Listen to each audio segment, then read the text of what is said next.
What I'm going to do, I'm going to prove that basically all of the world religions and everybody in the world is worshiping the Phallus and the Baphomet. And not a bad thing if that's what you intend to do and you know what you're doing. But I don't think many of us know that's what we're doing. And the purpose of these presentations that I've been doing is to sync all of the modern world gods with the Baphomet. Let me give a shout out to LaShawn Thomas. Thank you, everybody who's supporting the show. Um, Expert and Moneymaker, thank you guys as well. So that's what I'm doing today. A lot of people don't know what I'm doing. What I'm doing is using symbolism, sacred geometry, and syncretism to prove to you without a shadow of a doubt that all of the world, excuse me, all of the gods that's being worshipped around the world today are the same deity in different generations. And he's been morphing throughout the years and taking different forms. This is called shape shifting. Now, when people speak about shape shifting today, they got a bunch of spookism involved with it. But all of the gods on the pantheon are shapeshifters because they assume many different forms in different cultures at different times. But you can always know what God you're dealing with if you know what symbols to look for associated with that deity. So that's why I teach from a foundation of sacred geometry and also syncretism and etymology as well. Now, with that being said, let's get right into it because what you're looking at right now is a collage. And on this collage in the top, you see Lady Liberty holding a torch. And if you don't know what that means, that's just a European form of Ma'at. That's a European form of as above, so below. Nothing major. She just means balance and she represents the womb. Now, if you look at the top collage, they're raising one arm up and you can see the Statue of Liberty, which is neither a female or a male. It's a she-male statue. And if you look at that collage, you also got George Washington in the upper right corner doing the same pose. This is a very familiar pose that you can see all around the world, and you can also see it on the Arm and Hammer box.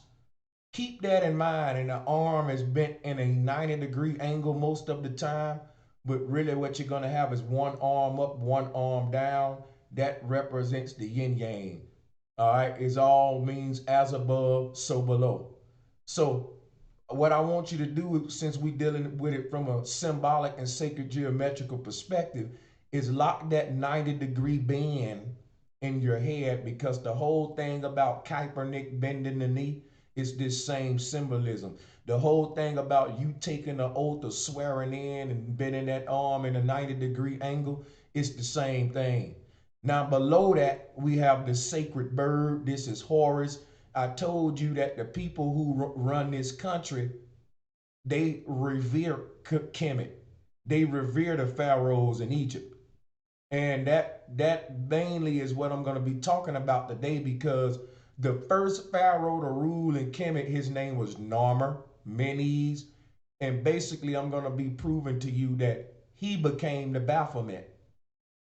The reason this first male pharaoh became a she-male deity is because this first male pharaoh represents the end of matriarchal ruling of the spiritual pantheon. Meaning this first pharaoh, Narmer, represent the first pharaoh to start having the power of life and death. Prior to this first pharaoh, the goddesses had the powers of life and death because of the womb. All right. And they still got the power of life and death today because your mama could have aborted you.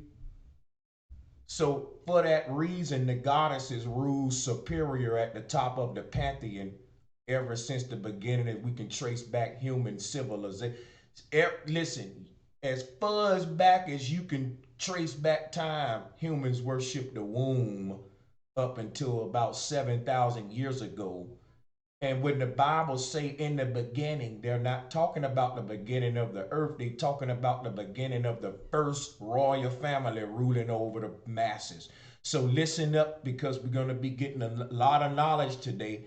And what you're looking at in this collage is how the whole world built their governments and their dynasties off the spiritual systems that came from up under that first pharaoh and them first royal families in that old kingdom. You got to keep in mind that Greece and Egypt came out of their dark ages at the same time. And when we talk about dark ages, we're talking about a resetting of the clocks, going from lunar calendar systems to solar systems that we in today. Now, the purpose of these videos and what I'm going to be going into today is showing you basically how that legacy lives on, whether you know it or not, and the spiritual essence, the spiritual essence of those evil rulers still is upon us in the form of our spiritual practices, which we're so unaware of what exactly we're doing in these schools of thoughts. So the title is Everyone Worships the Phallus and the Baphomet, and that's because if everyone knew that, would they still do it? Do you know that all world religions and all of these gods that rule the world and that at the forefront of all religious thought, spiritual thought, even when you get into quantum thought, scientific thought, they translate it into a scientific form, and they give you atom in the form of a drawing that you call an atom. You can't escape this first God, even if you think you don't worship a God. You may say, hey, I'm just into science, man. I deal with atoms and molecules. Guess what? The word atom is still a deity called Atum, and the word molecule is still a deity called Moloch, the owl. There was an owl that they worship called Moloch, and that became the word molecule. When you say atom, you're talking about first, the Sumerians called a first pharaoh Atum, and the early Christians started their Genesis with him. And we're going to be talking about that Genesis because that's what we're looking at the bottom in the form of an obelisk. You're looking at the phallus of the first pharaoh to rule over the masses, and his genitalia is worship today. Now, the root word of genitalia is the same root word of Genesis. You have the word Jan in the word origin. You have the word Jan in the word began is the word bejan. And Jan is a deity that represents jizz. So sperm became a little creature called a Casper ghost. We say ghosts are little, white little, it is sperm cells basically. All of this science is still being taught today, but in corrupted form. So I'm just giving it to you how it became corrupted under these first patriarchs. So today we're going to be talking about why the world worships the Baphomet, how it came to be, and for the main part, who. I'm going to say that again. Who the Baphomet is. There's a lot of talk about the Baphomet, but no one is revealing the identity of this goat. There's not no ugly horned creature that ever walked this earth and ever will. That's an imaginatory creature. So who is the Baphomet is the question no one's presenting. Who is the Baphomet? I'm telling you today that everyone worships the Baphomet because the Baphomet is every sun god that's in our world. Every sun god is the Baphomet. The Baphomet is a concept. And we're going to be going into that today.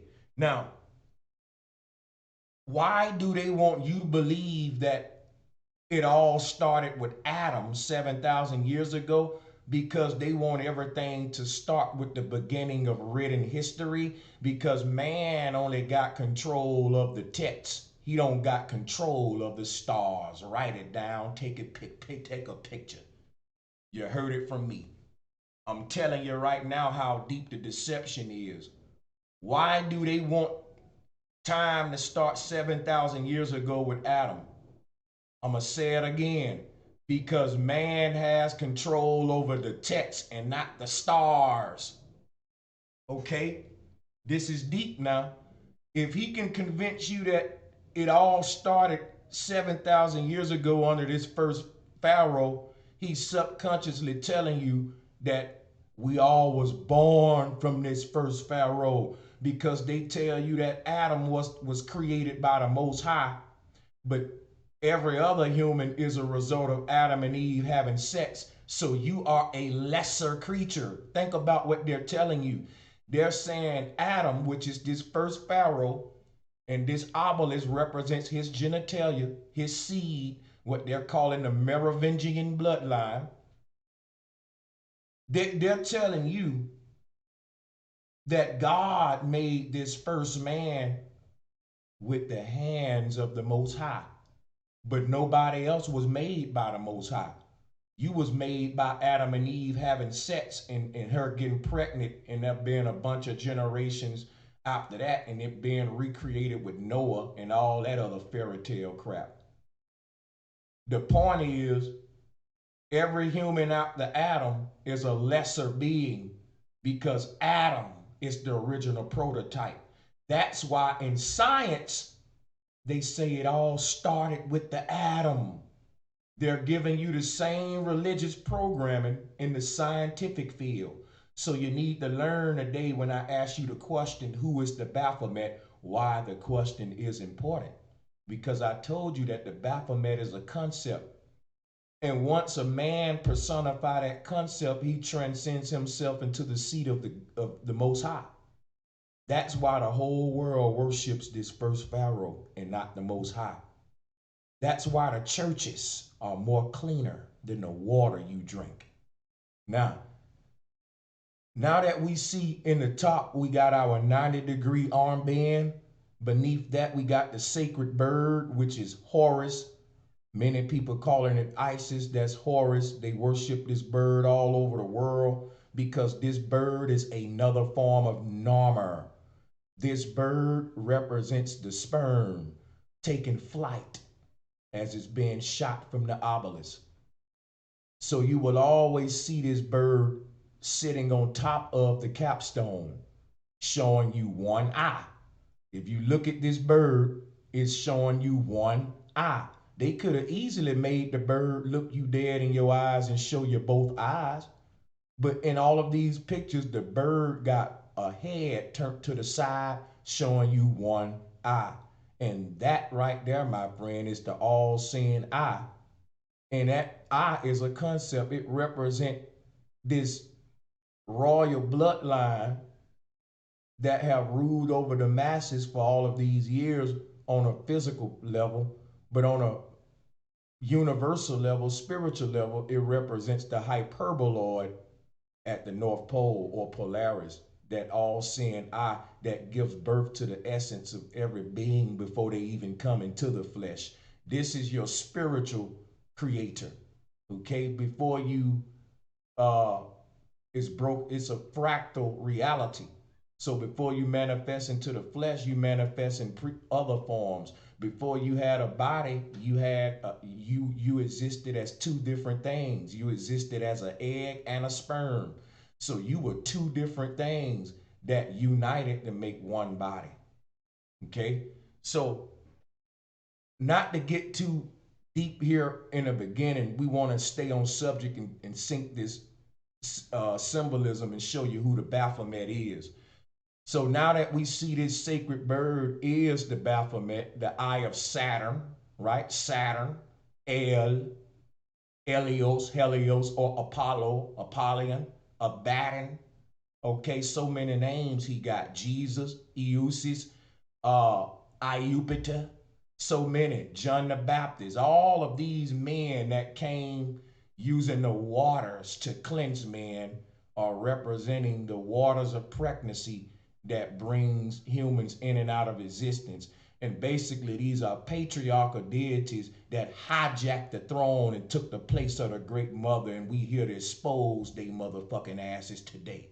We're here to expose them. We're here to expose the phallic cult worship. They got your children worshiping the phallus in the form of the minions. Now check this out, people, because we just getting into this. Anybody joking and playing and acting childish, time I'm out, moderators. We ain't got no time to play. All right, we about to get into this because this is just an introduction. All right, I'm gonna go to this next slide. I want y'all to look at this collage though, while I try to find my lighter. Cool. So you see how all of these different world powers giving you the same thing. Now let me go to the next slide so we can show you what we're looking at here and start syncing it together. All right, now this is Osiris. Everybody know the story of Osiris by now. If you don't, you need to catch up. Osiris is another form of Narmer, Menes, the first pharaoh. He represents the earth. See, the bloodline that ruled over us had to start from somewhere, folks. It had to start from somewhere. Now, prior to this bloodline ruling over us, everybody was ruled over by women, basically. Women ran the society. It was matriarchal villages. And basically all your inheritance came from the fact that your mother, you being born from a woman's womb, gave you certain land, certain things that was already inherited to you by you being born on the land through a woman. So the blood that covered you out the pregnancy was everything, your salvation, your inheritance, and all of that. And that became to some biblical crap, but we'll talk about that later. Now, the reason you don't have no inheritance because these gods that I'm about to expose took it away from you, and we basically still paying taxes to the Caesars. And that's what I'm trying to show you here. The old world system of balance is gone. We've been in chaos, people. Capitalism ain't balance. It's big fish eat little fish. All right, that's a tilting of the scales. That's called panning. If you do music, you know that if you don't pan a sound, that sound is balanced. But once you start panning it, it's going to either be on the left side or the right side. That's a tilting of the scale. So pan is the root word of panic, pandemonium. Okay, and the god Pan represents order out of chaos, or this government system that's ruling over everybody today. And another form of Pan is this guy in front of you. His name is Osiris. Now, Osiris is one of the first gods to perform bestiality in spiritual mythology. Now, today, you can go online and you can see all kind of sick bestiality porn, people having sex with animals and people having sex with cows and chickens. Well, before that was manifested into our physical reality, it was manifested into our spiritual mythology. So you got to understand what I'm trying to teach you here and reveal to you here today. The first form of bestiality that we can find is in Kemet, in stories like the one you seeing in front of you. This man is having sex with a doggone bird. I don't care how you try to explain it, it's inappropriate and it's bestiality. And we're going to be exposing this kind of stuff today. Now, beneath that table, you see a little midget god right here. Let me show you. This guy right here, his name is Bess. And Bess is a beast. His name, Bess, is the root word of beast or bestiality. And you see him present in a lot of these bestiality acts. So I'm giving y'all some deep knowledge here today. When you look at this little leprechaun short dwarf deity, this is the Kemetic form of Eros. All right. And this is a form of pedophilia, by the way. All right. All of the gods was accompanied with a young man that they mentored. And the word mentor is actually changed the day, but it was really meant to breaking them in, and that's all I'm gonna say. You can let your mind do the rest. But this was the first form of bestiality. And if you look at this god Bess, he has triple phallus, the triple phallus crown on his head. So this three what is it, 3 column helmet that he have on here, this represent the triple phalluses. All right. And now we finna break all of this down to you too. So I'm gonna show you the triple phalluses in a minute so you can remember what I told you about Bess. Bess is beast, and I'll be teaching you more about him too. Let's go to the next slide. See, when you see them at the top with their arm bent in that 90-degree angle, you see that 90-degree bend in his arm as he masturbate. The word is called masturbate. He was the first master, okay? So what you got to realize is this. In order for a man to masturbate, yes, he have to bend his arm in a 90-degree angle to waste his seed on the ground. Everything is an oath. Everything is a bond. Everything is a ritual. Even your birthday ceremony. Everything we do is ritual. What I'm telling you is that the 90-degree angle is very revered because it's the chevron, it's the number 7 for completion. All right. And when you hold on a second.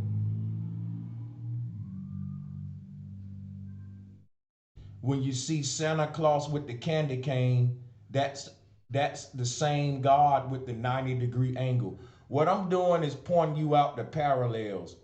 This God is associated with that 90-degree angle, that arch. And we see Santa Claus with the cane, and we see the Pharaoh minis with the cane as well. I'll be showing you that. Different people represent this masturbation, this arm and hammer bend in different ways. And all I'm doing is showing you all the different ways so we can quit being confused about it. Now, when you look at this picture right here, you see that 90-degree bend in his arm as he masturbates. And guess what, people? His phallus is a torch. Once he have an orgasm, sperm bursts out of his phallus like fire is bursting out of a torch. When you hold a torch in your hand, you holding a stick like a phallus.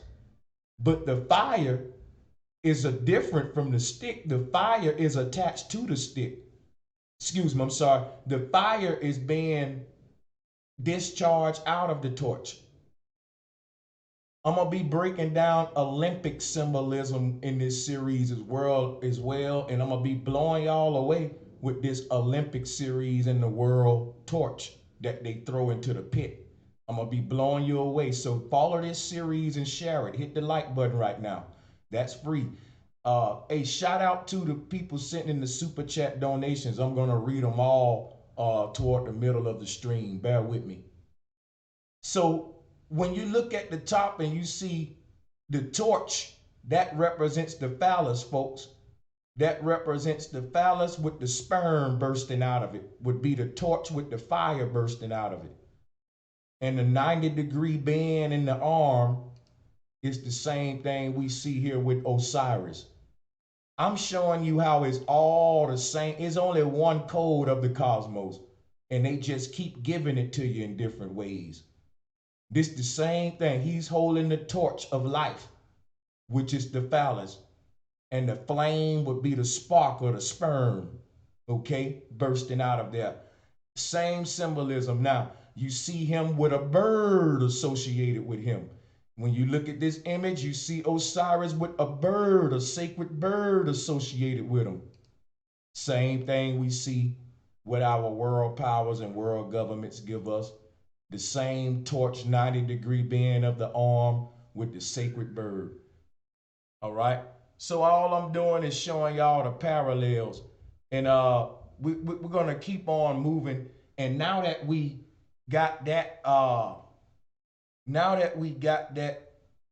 you got to realize that the words we use. When you say the word falcon, it has the root word of phallus. You got to realize that the falcon is another form of the hawk or haru.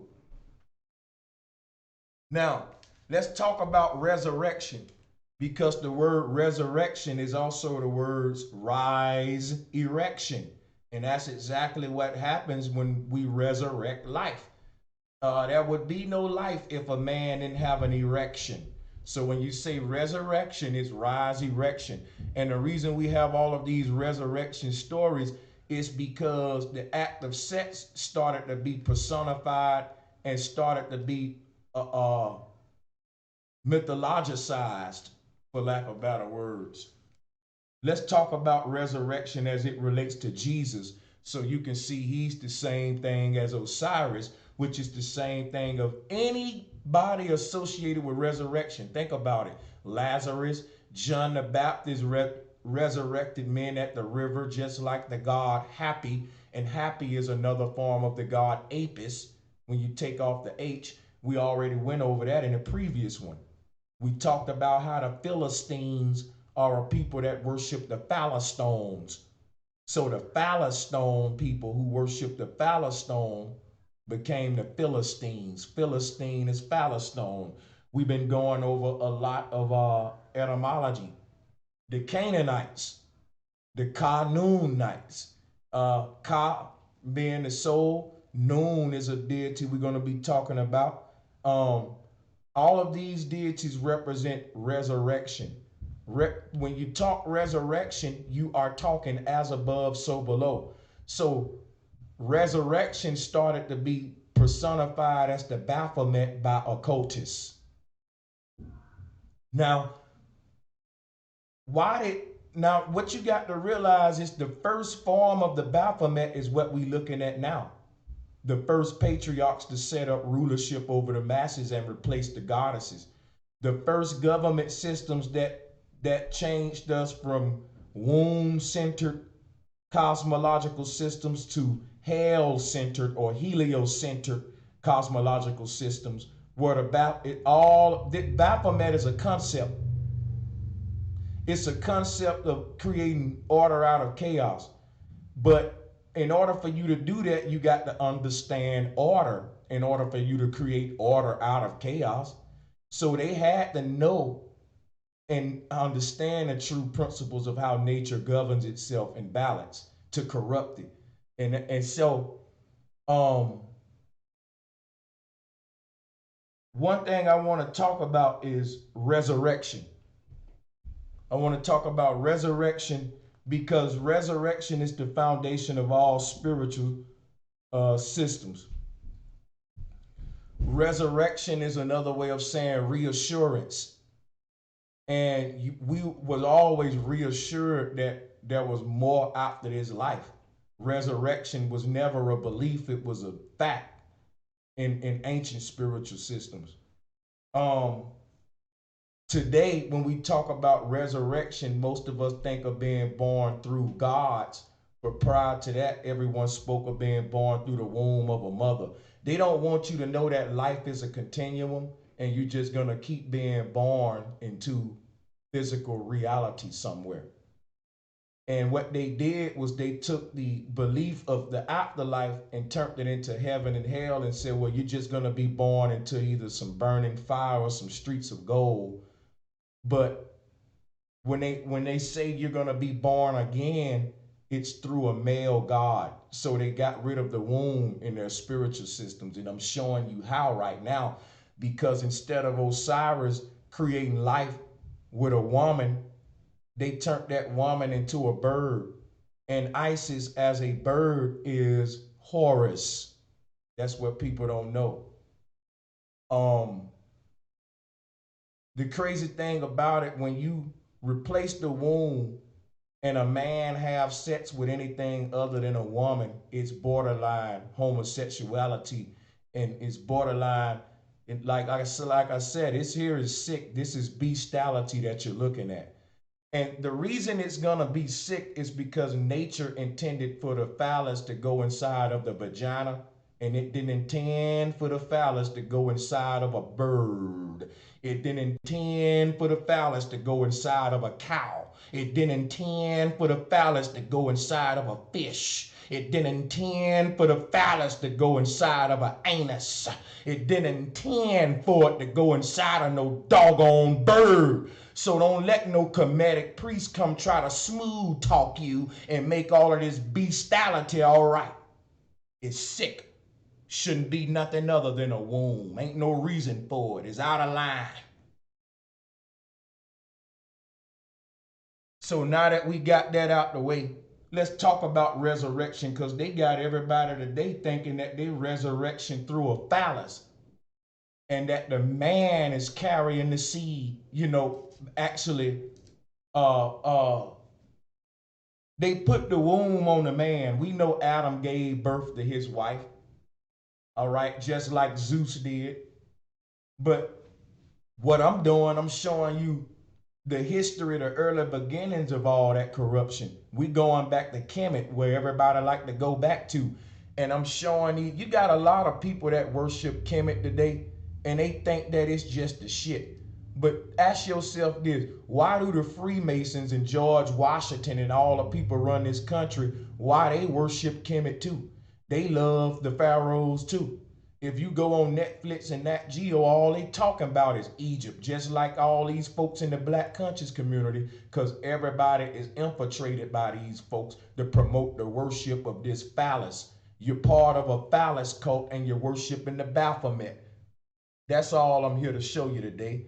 Now, like I said, the Baphomet is a concept that exists in many different forms, and for you to understand how deep the rabbit hole go, we got to expose all of those many different forms. Now, let's talk about resurrection for a minute, and then right now we're gonna pick up with our notes, because we ain't got our notes yet. Now, the word phallus has its origins in the Greek word phallos, and the word was later adopted in many modern languages and refers to the more common word penis. Objects that visually resemble a penis or act as a symbol for it are more correctly referred to as having a phallic shape. The phenomenon of sacred stones can possibly be traced back to the stone at Bethel, which is mentioned in the Bible. It is linked to the Canaanite god Baal and the story of Jacob, who was resting his head on a rock when he saw a vision of a ladder to heaven. Okay? So all of this stuff is just romanticized mythos. And what it is you don't know that you're reading a homosexual story when Jacob resting his head on that stone, that stone is symbolizing a phallus. And they got Jacob resting his head on it. You don't know when you take your children. See, now we about to go to some of these collages. Now, let me show you something. Here is the original collage we had up in part 1. Because you don't know when you take your children to see the Minions, you taking them to watch gay porn. Listen to me, folks. Let me tell you something. The mind don't distinguish between what's fake and what's real. The subconscious don't know what's the difference between what's fake and what's real. So if I was to sit you down and let you watch some gay porn, you'll fight me. You'll be like, man, what the hell is that on the screen, dude? No, I don't do that. I don't swing that way. But you'll go and watch the Minions. You'll go watch the Minions and you don't know that that's gay porn. When you let your children go watch the Minions, you're letting them watch gay porn. You're letting them watch phalluses come in contact with each other. When you look at these phallic-like shaped cartoons hugging and squeezing each other, it's a form of gay sex. And the subconscious don't know the difference. So like I said, everybody worships the Baphomet. Everybody's being subconsciously programmed to accept bestiality, wild sex behavior. I heard, what was that, 2 girls in a cup, some nasty crap was going around viral. All kind of sick sex behavior. Because when you take the womb and demote the womb, then everybody got to do all kind of other foul stuff to replace the natural way. And it gets sicker and sicker, more degraded and more degraded. But just on a regular level, you don't know that when you watch this stuff like the Minions and all that, that they program is programming. And we're going to get into Tubal Cain. I see my brother P.R. Corey bringing that up. Good point. So, yeah, you look at this collage in front of you and you look at these little creatures that's shaped like penises. I mean, what you gonna say, man? That's a penis, man. Come on, people. And they're personifying a penis. But I got news for you. Personifying a penis ain't nothing new. That's why I got the little statues up there in the collage. These statues of personified penises predate the Minions. So where did the person who made that cartoon get it from? I'm showing you where sick stuff come from. Look in red. You see the pharaoh with his arm raised? His name is Menes. Now you see why they call these creatures minions. They name these doggone things after him because Menes is known for his phallus. The Indian god Kokapelli is the Indians' way of worshiping Menes. People, this was the beginning of the New World Order when this first pharaoh rose to power. I don't think y'all hear me though. I didn't say the New Africa Order or the New Chinese Order. Damn it, I'm going to say it again. The New World Order. Everybody on this face of this earth was forced to worship this first pharaoh. He didn't rule alone. So there's many forms of this first pharaoh throughout many different years, throughout many different cultures. Like I said, the Indians knew him as Kokapelli. What the Bible told you, because another form of him was Jesus. They said Jesus had many names. He was the Lord of Lords. That's who you're looking at right now. The Greeks call him Priapus. And another form of Priapus was the Egyptian god Apis. Apis is the bull. What is the bull? That bull is Pan, the goat god. What goat god? The Baphomet. All of these deities is the Baphomet is what I'm showing you with this collage. Everybody worships the Baphomet. Even your children worship the Baphomet. They worship Menes in the form of minions. All right, we got to keep that in mind. Now let's move on because I don't want to be too redundant in this one. Earlier, I showed you the god Bes with the triple phalluses on top of his head. That is a common concept amongst these homosexual gods to wear three cocks on top of their head represent Father, Son, Holy Ghost, or Trinity made by men. See, the real Trinity supposed to be Father, Mother, and Son. But when the patriarchs took over, they were so greedy with the pantheon that they got rid of not only the women, but the children too. And they fucking Trinity was Father, Son, and a ghost. Father, Son, and ghost. So they got rid of the woman and the daughter aspect. It's supposed to be mother, father, and the child, which can be a male or a female. Child represent neutrality because a child can be male or female. That's why it's a perfect trinity when you got father, mother, and child, because father and mother can make his or her. That's what the beauty of a trinity, that the duat creates the new life. When they corrupt that trinity and turn it into a triple phallus or Father, Son, and Holy Ghost, you got rid of the very thing that the life come through, which is the womb, and you replaced it with a bird called a Holy Ghost. This bird became the Holy Ghost. All right? So we got to realize once you get rid of the womb, you get a trinity of all of these males. And a trinity is a delta. Let me show you what a delta is.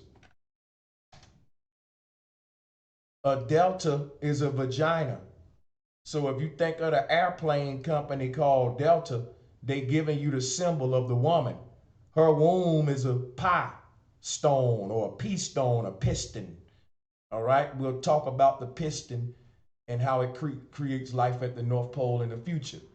But that delta, all right, was replaced, and that symbol was turned into a bird.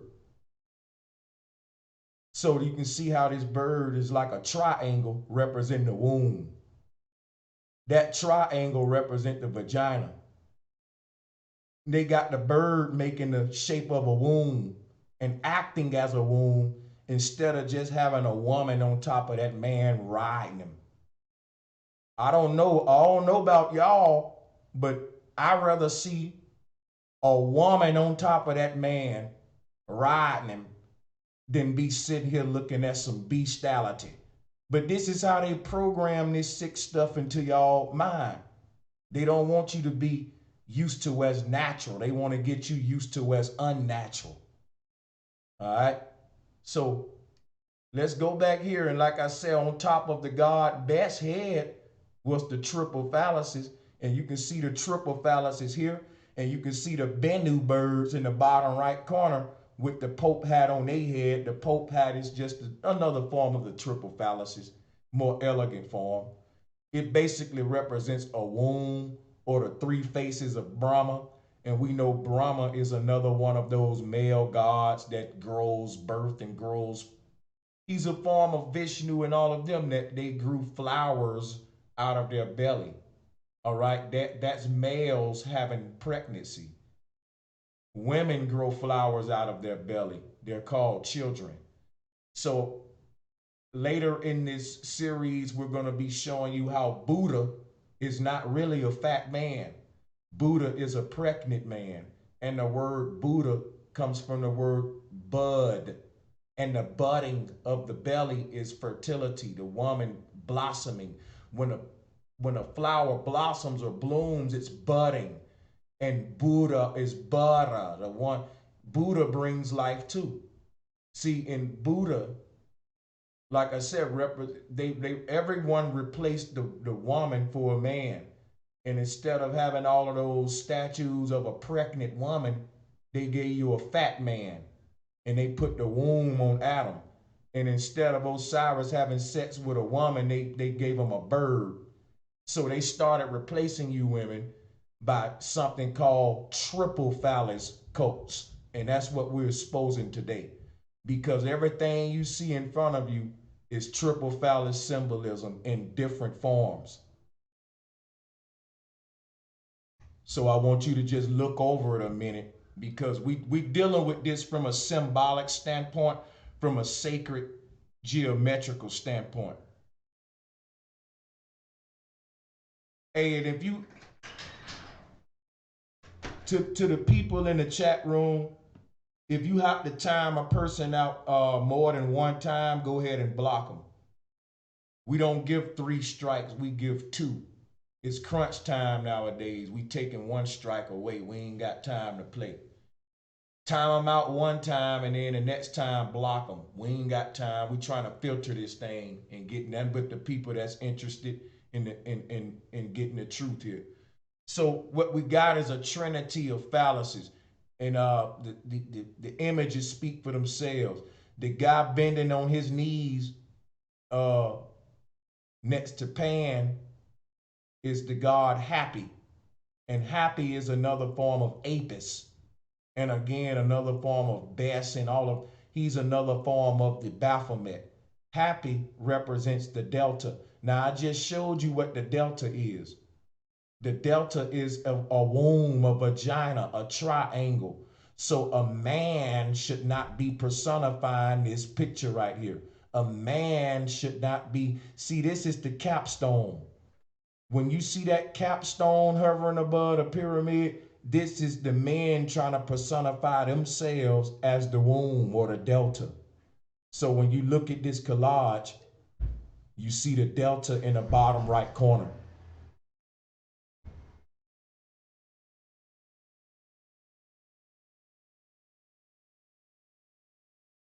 Hold on, people.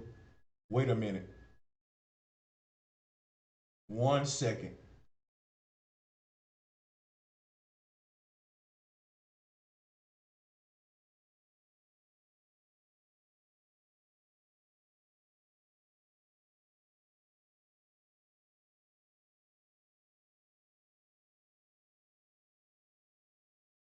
Appreciate that. Appreciate it, guys.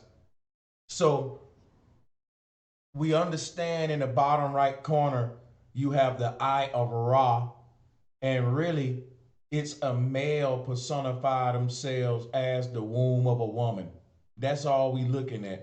And accompanying Ra is the Bennu birds on each side.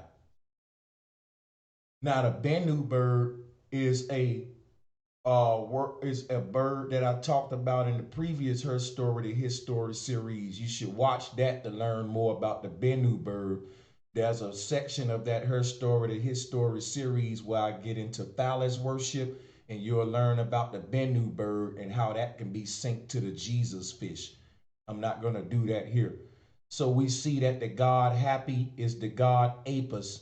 And I went over earlier that a happy ending is more than just, a lot of places you go overseas, you get a massage, they say we're giving you a happy ending, and they jack you off basically. But what you got to realize is when they saying happy ending, they're not saying HAPPY, they're saying HAPI, happy. The god Happy masturbated, folks. Look at Pan. Pan is masturbating. If you go back to all of these gods, a lot of them had to masturbate because they got rid of the womb.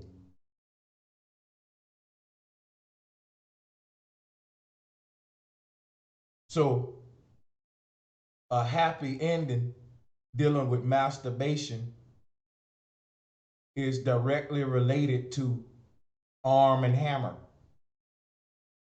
All right, you see Pan masturbating in this art when they got rid of the womb. So um, you got to think about something. Men have sex with women all the time, and they never call that a happy ending. You ever thought about that? They only call it a happy ending when you masturbate. Why it ain't a happy ending when I have sex with my wife? That should be, think about it. I'm more happy when I have sex with a woman than when I masturbate. That's the last result. But yet they call masturbation orgasms a happy ending, but they don't call natural orgasms a happy ending. Because it's deeper than just the word happy mean, you full of joy. Happy is a God that represents masturbation. And you can see him bending his knees there. He's the same God that I'm syncing him to all of these gods. It's different forms of the same concept. Now, I'm going to go to the next images on the screen here. Make sure I don't want to be redundant at all, so I'm cleaning this thing up as I go so I don't be repetitive with y'all. Now, this collage here is triple phallus worship around the world. And again, we're talking about resurrection coming from a trinity of males and not including the woman. And we know that that ain't right. So let's talk about resurrection, because we know Jesus again resurrected. And I told you resurrection is resurrection. Jesus is Osiris. Osiris died and came back to life, and the story consisted of an erection. All right. The erection was the key of life, or what the Masons called a tubal cain, because it's two balls and a cane. When we get into tubal cain symbolism later, I'll be syncing this god to tubal cain symbolism. Tubal cain is just what the word says, two balls and a cane. This is the worship of the phallus. And remember that the Philistines worshiped the phallus in the form of the god Baal. All right. And that's why they was called the Philistines, because they had phallus stones all over the place. The Philistines, or the phallus stones. Another way we say that today, we call it the rolling stones. Let's go back. Excuse me, I got to find out how to cut off these desk alerts. Uh, Everything that happened, in my emails and stuff, it alert me, and I got to find out how to cut that off ASAP. But anyway, remember that all of these gods was associated with stones around the world. And in Kemet, I'm gonna show you one right now. I'm gonna start showing you some of these stones so you can see. We're just gonna look at a few right now so we can get an image in our mind what these phallus stones look like. So in this collage in front of you, you can see three phalluses carved on a rock, and that's called a phallus stone. And in this collage in the top right corner, you can see Jesus' open tomb with a rock, with a rolling stone, a rolling stone, and that stone is Jesus's phallus stone. So phallus stones came in many forms. They can shape like a phallus. They can just be just a huge rock, or oftentimes the phallus stone looked like this. What they're calling the capstone is the phallus stone. And remember the word, we're all Philistines because we all are governed under people who worship the phallus. We all are in a world that's ran by phallic worshipers. So this is another form of the phallus stone, what we're looking at right now. The peace stone is the phallus stone to these occult people. When you look at this black phallus stone, it represents resurrection. But remember what I told you? This represents resurrection. This the womb of the woman, the delta. Every river system connected to a delta that feeds that river system, because nature showing you that the womb is what resurrects everything. Everything recycles through the womb. It's a Mississippi delta, it's a Nile delta, it's an Amazon delta. Everything is fed through the woman. When you hooked up to an umbilical cord, they want you to be hooked up to the phallus stone. And we gotta go back further than these little. This is nothing to glorify. This represent the end of this, which is the womb. This is the womb. This is the phallus. And in our spiritual system, the womb need to be at the foundation, because that's the gateway that gives birth to all males and females. Yes, the male play a part and he contributes to sperm, but in the spiritual systems, the male never was at the top of the pantheon because he still come through a womb. That's the portal, the gateway. The woman makes the sacrifice. Her body stretches. She builds your body out of the fabric of her flesh. This is deep stuff. So you can never exalt man above manufacturer. I'm going to say that again. You can never exalt man above manufacturer, that which manufactures man. And that's what they done today to create order out of chaos. They reversed the roles in the spiritual pantheon, so the roles are reversed in a physical sense too. So this is a phallus stone, and Jesus had a rolling stone. Rolling Stone is the name of a rock group. Think about it. What do we call them? Rock groups. Why are they called rock groups? Because this music was created by the occult, and the occult worship rocks or phallus stones. Okay? This is deep stuff. You ain't gonna get it nowhere else. They call it rock and roll. What did Jesus do when he came out of the tomb? His rock rolled. All right, everything they giving you is esoteric science. The people that created these music genres, how you think they was able to tap into the frequency of these genres? All right, when you think about that,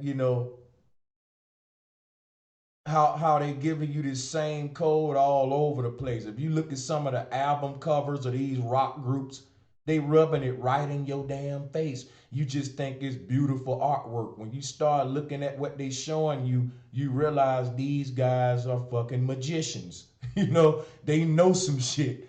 Y'all got to quit. I mean, we the only ones on the surface, real talk. So look in the bottom right corner at that delta, that pyramid, and that's what we have here with the capstone.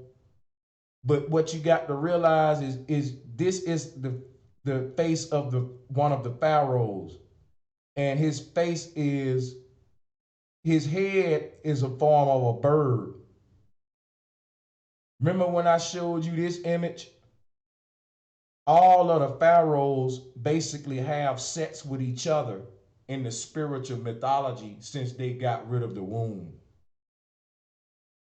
Let me explain something to y'all so this will make sense to you.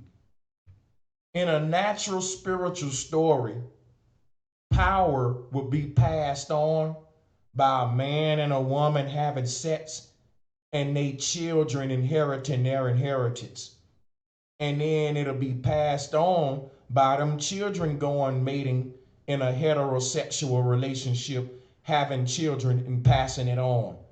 But when you get rid of the heterosexual relationship and you remove the woman from the spiritual story, then these pharaohs got to have sex with birds and each other to carry their royal succession down. Do y'all hear how sick this is? This is a man's world. It can't just be a man's world. Well, that's what they made it. That's what they making it. They got rid of the woman in this.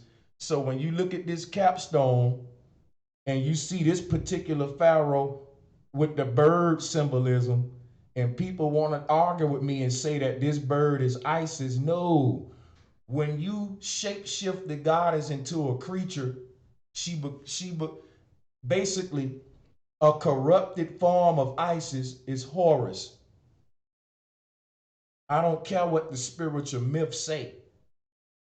You say the goddesses gave birth to them, no, Brother Sanchez, but the gods replaced the doggone goddesses. Why don't y'all get it? Mary gave birth to Jesus, but Jesus giving birth to your ass. Why don't you be born again through Mary if that's where Jesus was born again through? I'm showing you how they replaced the womb. They came through the goddesses to replace them. I'm trying to break this stuff down as simple as I can to y'all. And it's going to hurt a lot of people's feelings, but I don't care. Now, let me keep on going here. I didn't make all these collages and stuff for nothing. You're going to get this work whether you like it or not. So, in a minute, I'm going to be proving to you that one of the oldest forms of the Baphomet is actually a deity in Africa called Papa Legba. But I got to go ahead and move on because I think I'm being a little too redundant. We got more stuff to read, so let me get right into it. Now that we got an image of what the phallic stones are, let's keep in mind that the Tower of Babel, Stonehenge, and all of these things are form of phallic cult sites. Sites where huge phallus stones was made in honor of these homosexual Baphometic deities. And if you go to Stonehenge during Christmas time, they practicing all kind of sick rituals to this day. And it ain't nothing new. It was going on ever since medieval times.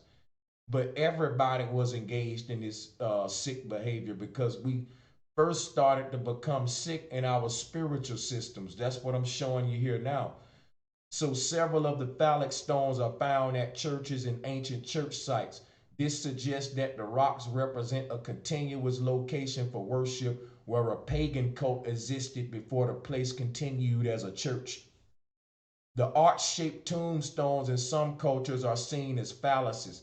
Phallus stones may have helped to create a cosmic connection. They serve as a protection for the deceased and for the grave site, but also strengthen the bond between the living and the dead who still have their place in the family.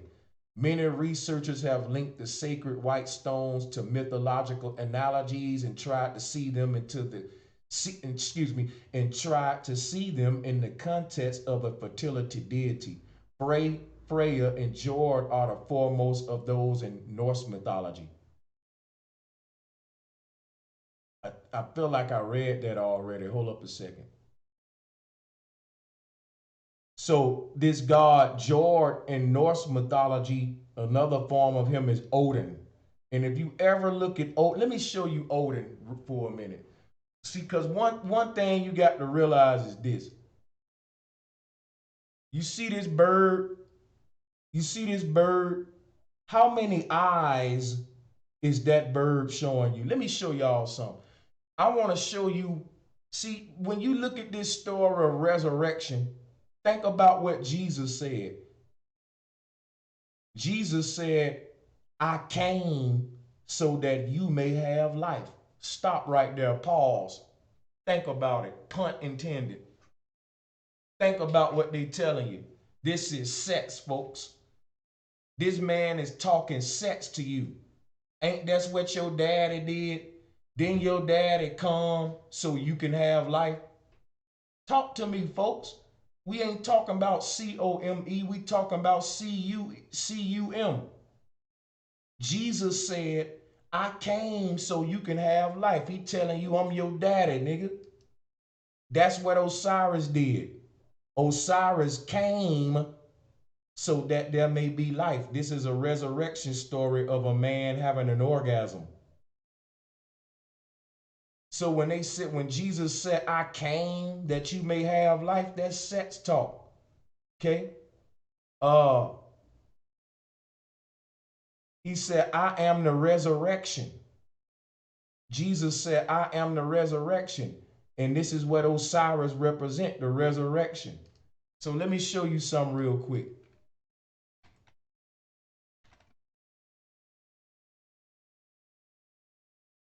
I want you to see how deep this is. Check this out.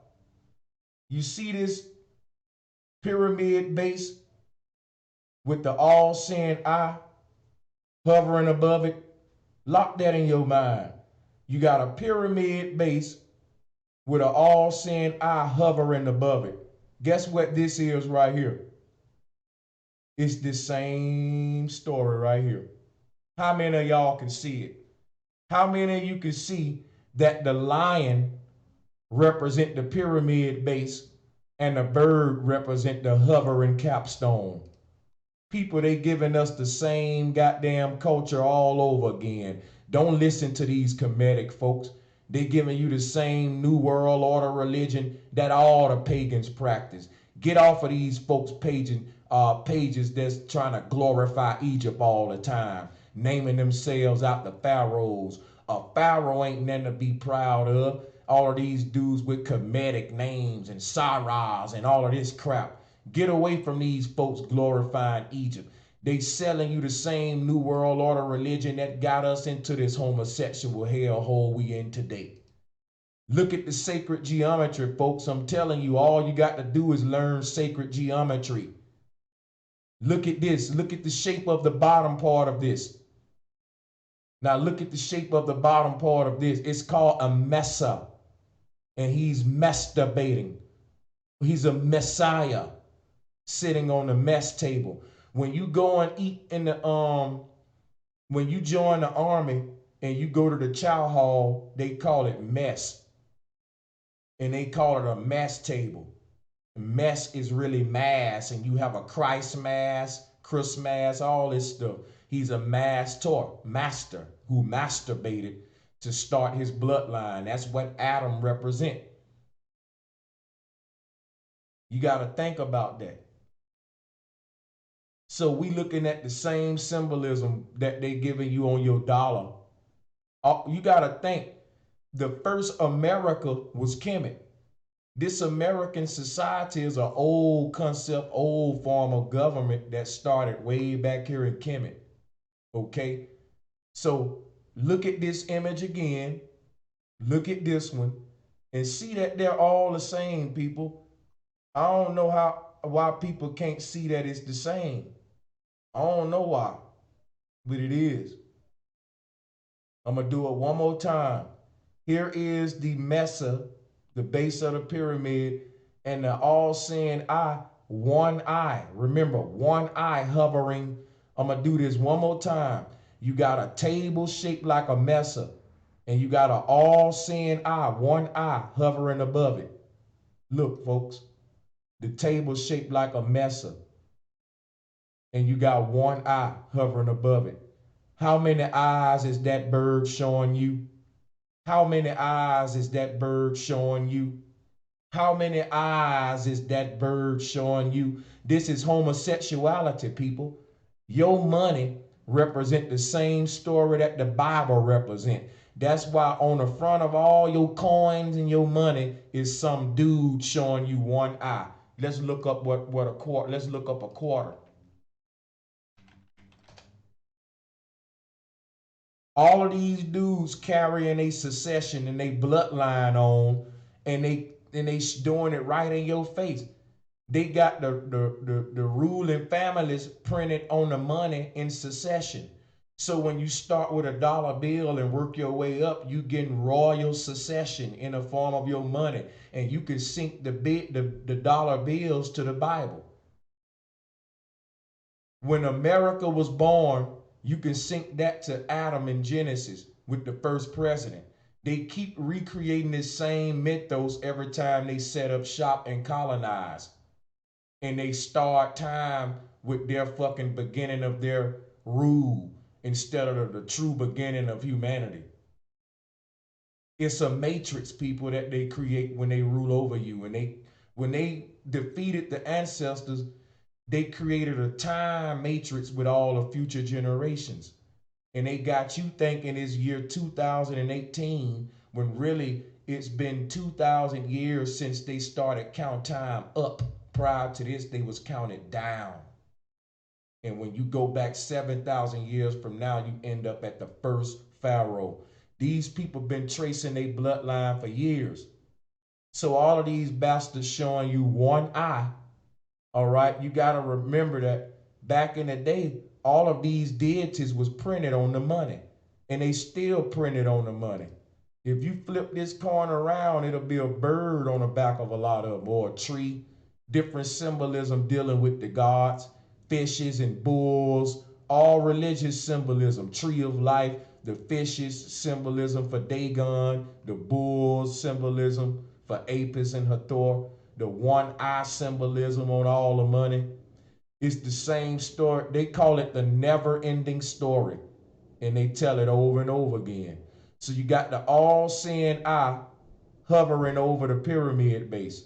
That's what this symbolism is. It's all the same.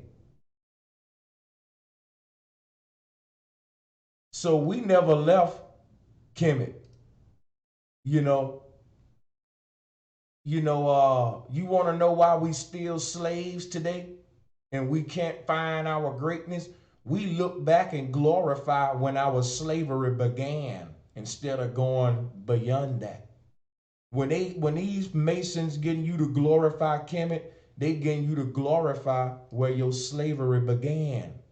You got to go beyond Kemet to get to your liberation. All right.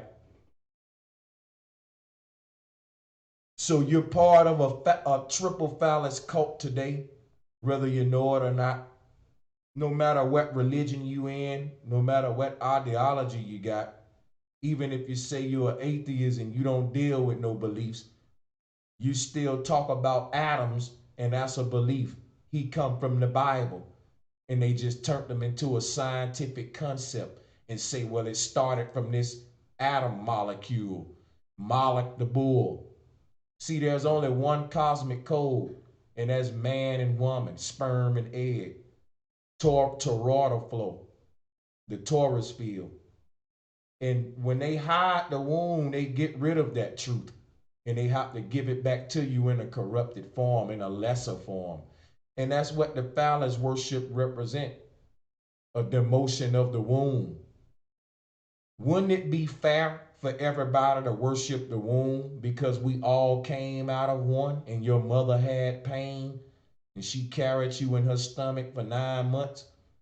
No matter what human you are, no matter what sex you are, you got a belly button where you was connected to your mother, and if she would have cut you before the proper time, she had the power to whether she could have decided to keep you or not.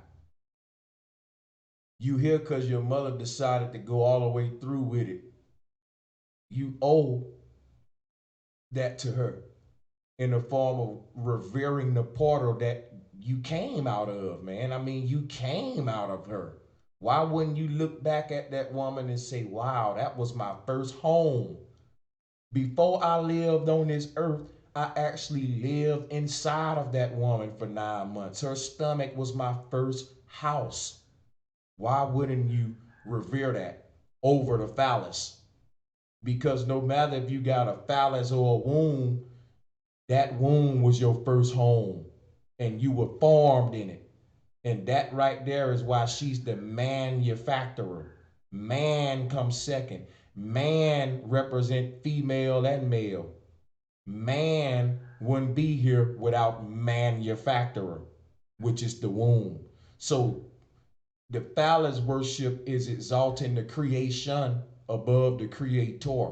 That's why we can't get back to liberty, because we can't get back to the great mother. It all starts with acknowledging the proper balance of the roles in a society. And that starts with the spiritual systems. So all of this symbolism in front of you is corrupted stuff. Got the world worshiping the Baphomet, the Phallus, all the homosexuality and bestiality and crazy behavior going on, because the womb balances us out, make us sane. But if they get rid of that womb and, tank the womb and some kind of how demote the womb like they've done, then it becomes cool to practice all kind of other behavior other than just, hey man, get you a woman and have sex with her. No, man, I want to get me a woman so I can have anal sex with her. Like, bro, why can't you just get you a woman and put it in her vagina like nature wants you to? No, man, I want to put it in her butthole. Anything but the womb is what they want. Oh, I want to skeet it in her mouth, man. Brother, just skeet it on up in the womb. No, I want to put it on her face. Skeet it in. I ain't gonna. Don't get me wrong. I've been there. We gonna get graphic here, but I'm just showing you how it start. Where anything other than put it but the womb, because it's population control. So it ain't cool if that's boring. The natural way, you didn't hit her in the butthole. I used to have a guy that I worked with. He used to come to work off, man, you got to try it, man. No, I ain't trying nothing. Like, you ever tried anal? No, like you that guy. Everybody met that guy before. Like, the advocate for anal, like that sick shit right there is a result of them demoting the womb. Like, just normal sex is so boring that motherfuckers having sex with animals and cows, they got to go through these extremes, and it's psychological. It starts in the spiritual systems. That's why I'm doing what I'm doing. This is the foundation of all world corruption, you know, because the code of this place is written in sex. All right. So when you hear all of this talk about sex magic, ain't nobody really gonna go into it the way I'm going into it right now. When we talk sex magic, they ain't gonna pull up these pictures and really break it down like this. You know what I'm saying? Let's talk about sex magic. That's what we looking at right now. Now in this collage right here, we see a phallus with a woman body. We focusing on the top left portion of this collage where you see a male phallus with a female body. Now at this time, let me take a minute to look at the chat room, make sure that the audio is still going good, and get like a response or feedback from everybody in the chat. Take a minute to call out super chats. Before we get into this collage right here, let me take a little super chat break, call out some super chats, and let's make sure everybody tracking with me. All right, let me give a shout out to all the people that's been sending in the super chats. That'll be Moneymaker, Expert, LaShawn Thomas, Mind's Eye, Denario Dozier, and my brother Black Sun.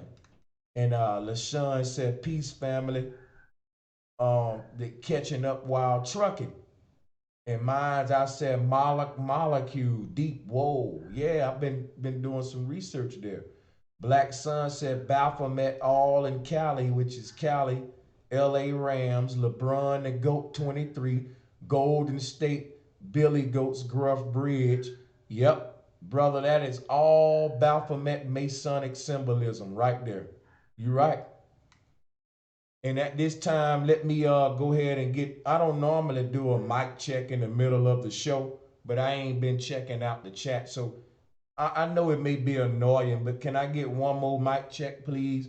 And let me know if the images and the flow of the stream is going good, because I spent a lot of money to improve the stream quality. So if you can see the collage in front of you, everything crystal clear and the audio coming through good, let me get a 1. Now, what I'm going to do, people, all I'm going to do is take a 1 minute away to go and get me something to drink, and then we're going to pick right back up with this collage in front of you. So I'll be right back.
All right, let's get back into it, folks. I don't want to keep you waiting too long. I appreciate that. So we're talking about the Baphomet.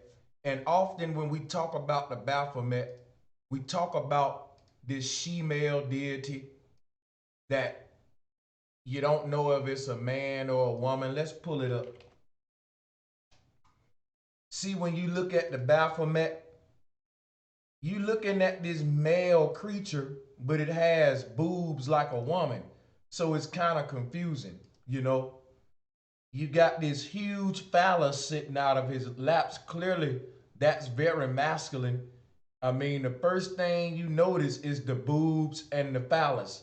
And that is basically the trinity of life. It even makes the delta shape. So if you look at the boobs and the phallus, which is the reproductive, with the, you know, the baby sucks on the breast for milk. You know, all of this is dealing with life, the breast, the phallus, and it makes a delta, a triangle. It makes that triangle shape because this is the trinity of life. So you see this phallus and then you see the boobs. Now let's go back to the collage. Look in the top left corner. This predate the Baphomet goat. You see the phallus with the boobs on it. People, I'm showing you how all of this symbolism came to be. People's making it into some spooky shit. Ooh, the Baphomet goat is evil and it's gonna eat you up. No, man. All the symbolism you see on this screen is Baphometic symbolism. The Baphomet is a concept. So people that keep talking about the Baphomet, and they only show you that little goat, they don't know what they talking about.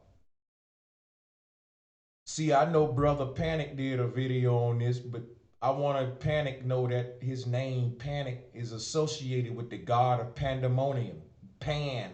Pan is the Baphomet.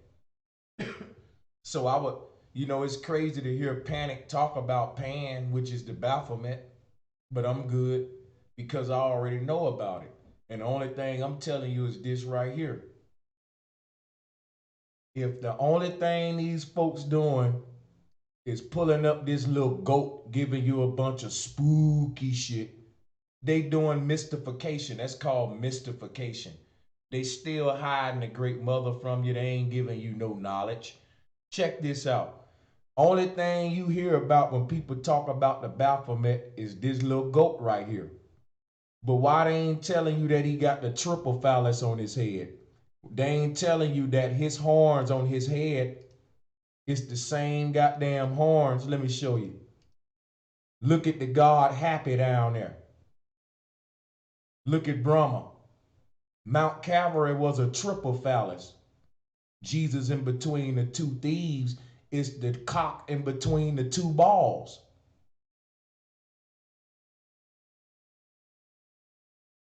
When you look at this Baphomet, excuse me, hold up. You look at this Baphomet, he got the same headdress on of Happy with the triple phalluses. He got horns on, and if you look at those triple phalluses, they all horny or they erected. People, and a phallus is not a penis. Is not necessarily a penis. It's only a phallus when it's on hard. You might want to write that down. If the penis is soft, it's not a phallus. Phallus is directly talking about the erected penis. Once a man get an erection, it's a phallus. That's why the phallus is associated with rise, erection, or resurrection. You being able to get it up is you being able to resurrect Lazarus. The moment you can't get it up no more, your sex life is over. You're dead at that point. You know? But now they got all kind of pills where you can get it up and men can continue their bloodline. So they ain't got to be through, you know. But what I'm saying all of these stories of resurrection is sex. It's sex, folks. So it's as above, so below, because sex down here on the earthly plane is also the same cosmic code when you talk about the sun and moon. So this duat is broken down into that. A polarity, sun and moon, man and woman, the uterus and the phallus, the as above and the so below, and that's what the Baphomet represents. But it represents that in the form of the man giving it to you. See, in nature, the womb embodies the principles of as above, so below, because the womb captures energy from the ethereal plane above and manifests it down here below in the form of a baby. That's what a woman does. A woman is the gateway. A woman is the portal in between the heavens and the earth. So she is the original Baphomet. So that's why the Baphomet is also the uterus as well. And I'll show you that now.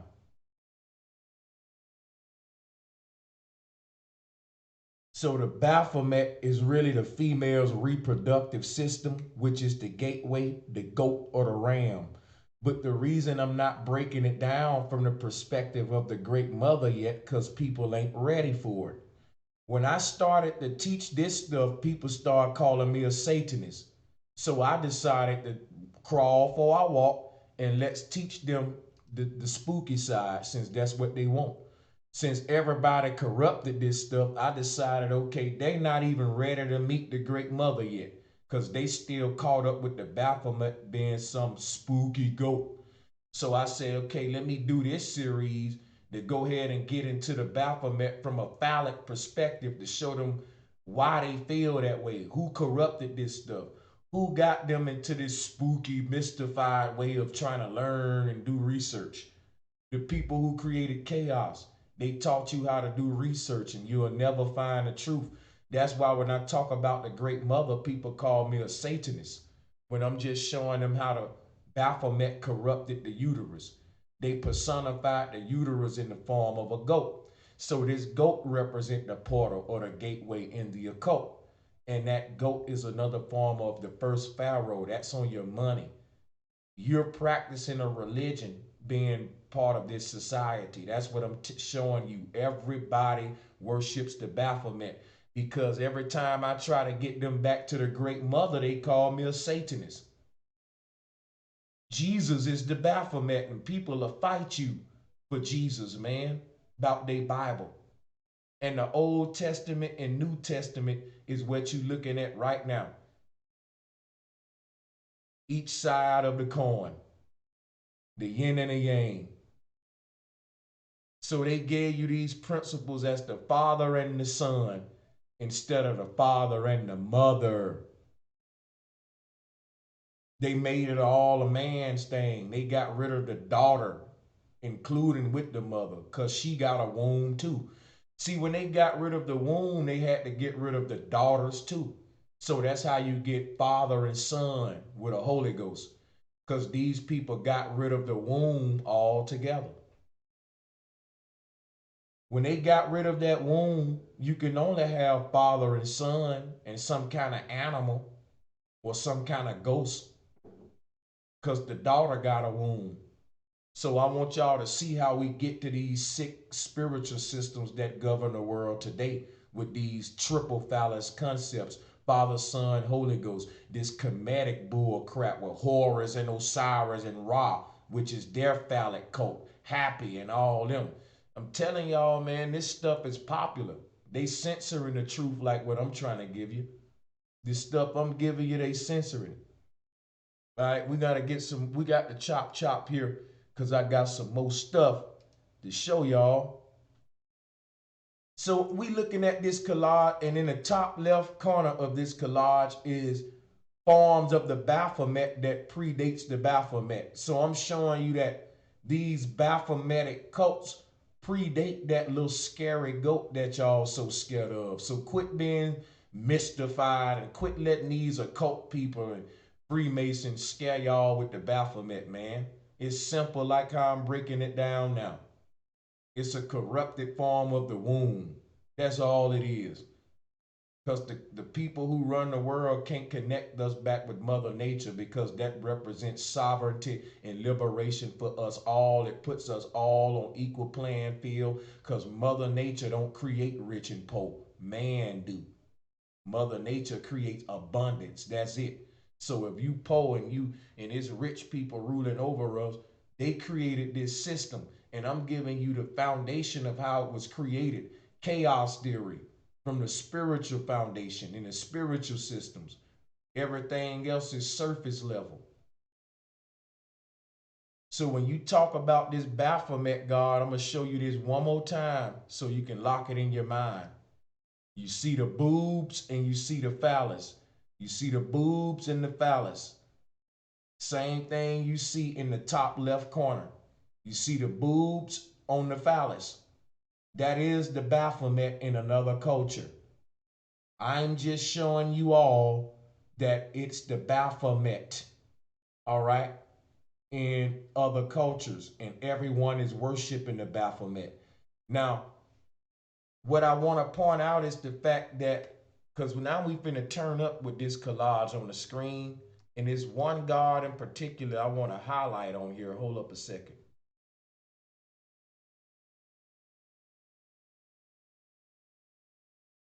Let me do this real quick. Okay.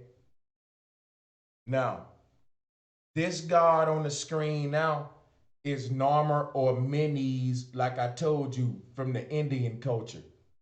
His name is Kokapelli. Now, him playing a flute, this picture you see is a popular image throughout the native world. This is how they worship the Baphomet. So when I say everybody worship the Baphomet, I'm not lying to you. I'm actually proving it to you right now. Let me show you. I'm going to do some more syncretism here. Everybody remember Pinocchio, right? You remember Pinocchio? Well, you're looking at Pinocchio now. This god on the screen became a cartoon character called Pinocchio. because of the way he was depicted on a lot of his art. Now, I'm just sharing my research. I'm not forcing you to believe me. This is what I believe with my research.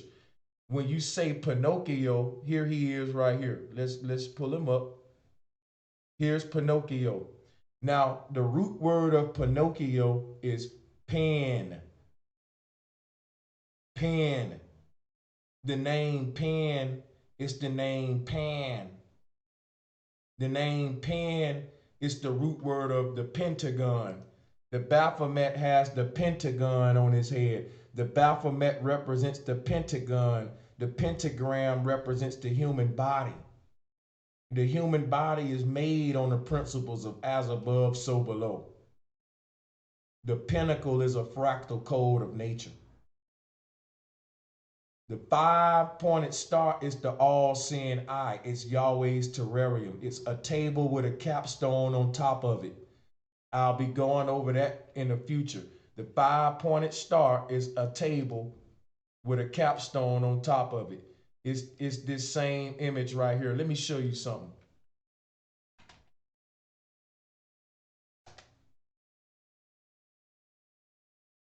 This is a tabletop with a capstone sitting on top. This is a picnic style table. It's like a table with a capstone on top of it.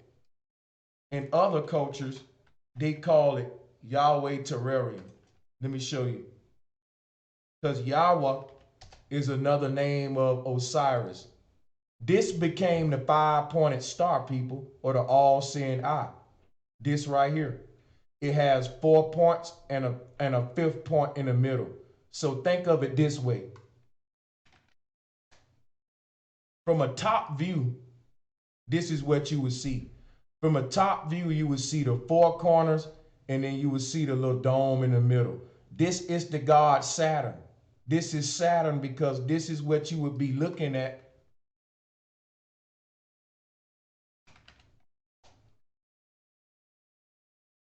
This represents the circle of life, which is a ripple effect. This is why the god Saturn, this is the sacred geometry behind why Saturn is powerful.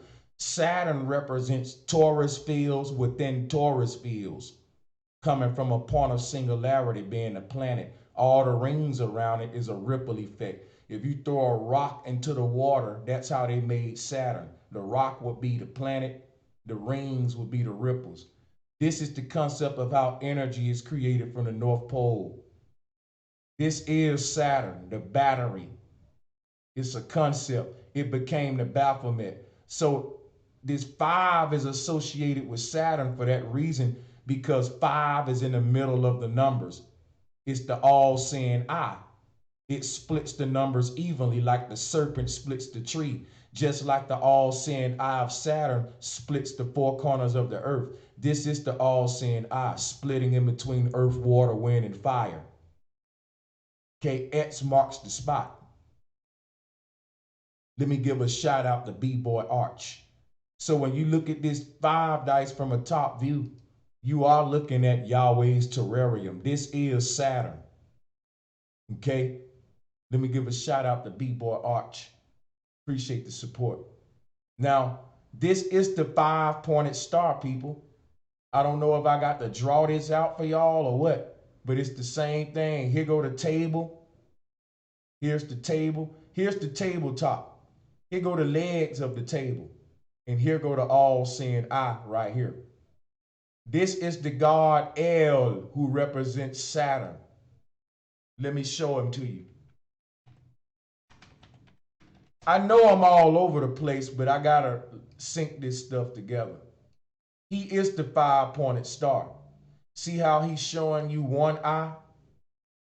Just like all I've been showing you is that one eye that they show you. If you look at his arms and his ring around him, he is Saturn. And he represent the capstone with the all-seeing eye and the rings around it.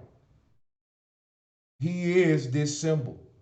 This is the god Saturn holding his ring, standing up with his all-seeing eye being that capstone up here. So this is why the cowboys is Saturn worship. Remember, Dallas Cowboys is America's favorite team. And the cow is the bull. He represents the bull. This god El is right here. His name is Baal or the bull. His name El, see? He's also depicted as a bull too. He's a bull. And here's another form of him here. We all been worshiping the devil. That's what I'm showing you. So this God, Saturn, as you can see, Jehovah, Yahweh, Satan is the same thing. Another form of him is Baal. You can see him here sitting on his throne. This is the Pharaoh Narmer or Menes, the first Pharaoh of the New World Order. You can see him right here with that arm raised. I showed you about that arm raised. And this is the God of the Canaanites. Okay? And it's the pentagram. Remember, America got a Pentagon building shaped just like this. All right? Them crashing the plane into the Pentagon was symbolic. So I'm just showing you how Saturn is the pentagram, but I don't want to get too far off subject. I pointed that out to show you that Pan is related to Pan because Pan represents the pentagram or the pentagram. It's the pentagram, the pentagram. And Pinocchio is a cartoon character that's made, and I've done my, listen, people, I'm not saying what I'm saying is true. This is my research, but I decode things. And what I see with Pinocchio is a deity that's blended with the god Pan and Enoch. Pan Enoch became Pinocchio. Pinocchio. Pinocchio is Pan and Enoch. Enoch descended up to heaven. Enoch represents the sperm cell. Pan represents the erection that the sperm cell comes out of.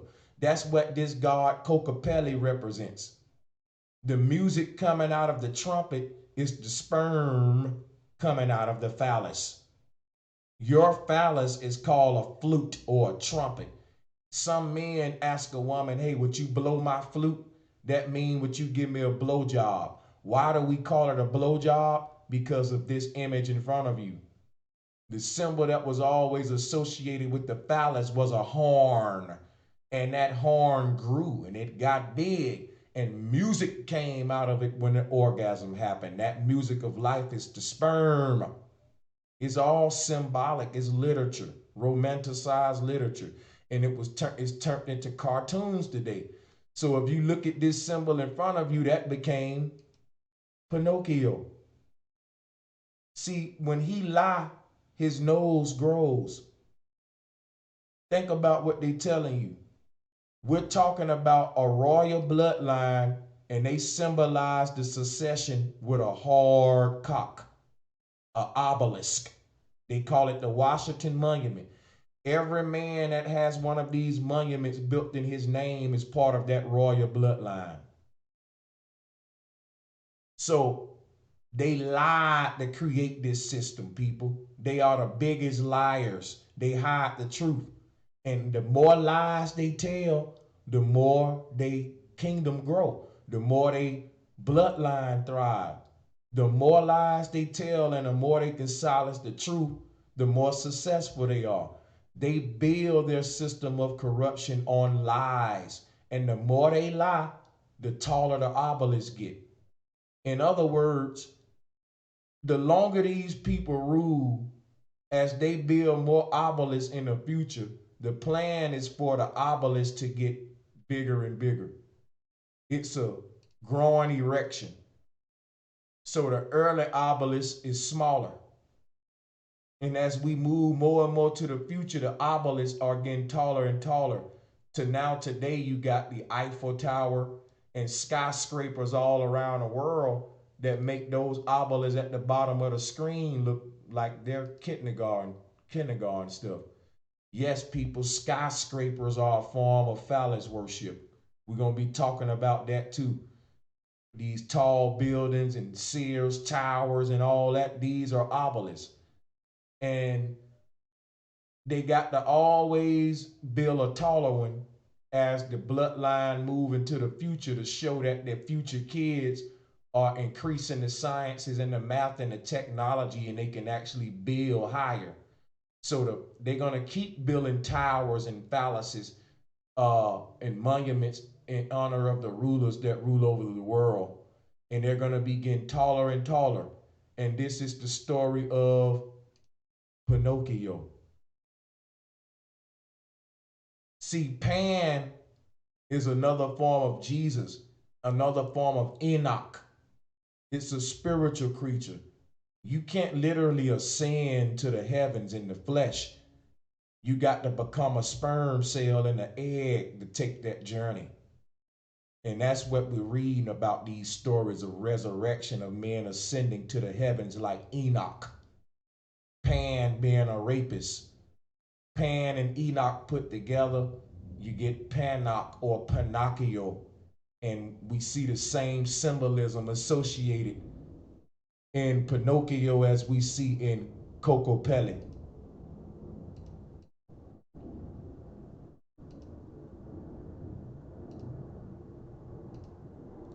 Pinocchio's nose is an erection, folks. I don't know why y'all think it's far-fetched. Disney, we know Disney is an occult magician, and we know he's all engulfed into triple phallic sex magic.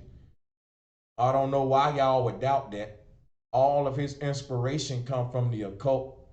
You think he just came up? I'm just deciphering it because I'm traveling inside the sick minds of these dudes.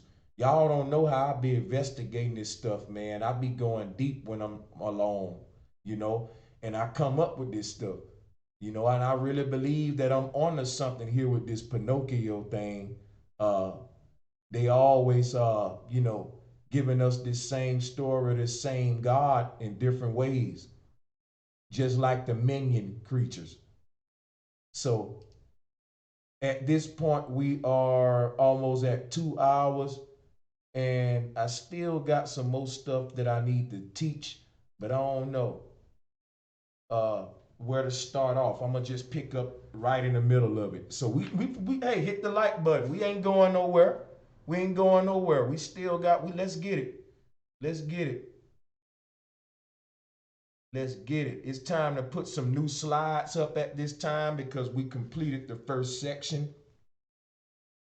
We at 2 hours right now, and I think this one is gonna be a 3 hour stream. But at this time, I got to refresh the board. It's gonna take me about 5 minutes.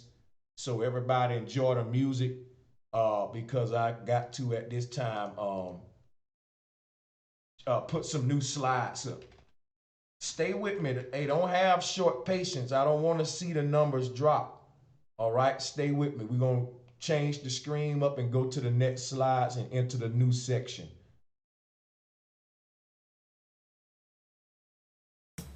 These businesses use Gus.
thank you for your patience.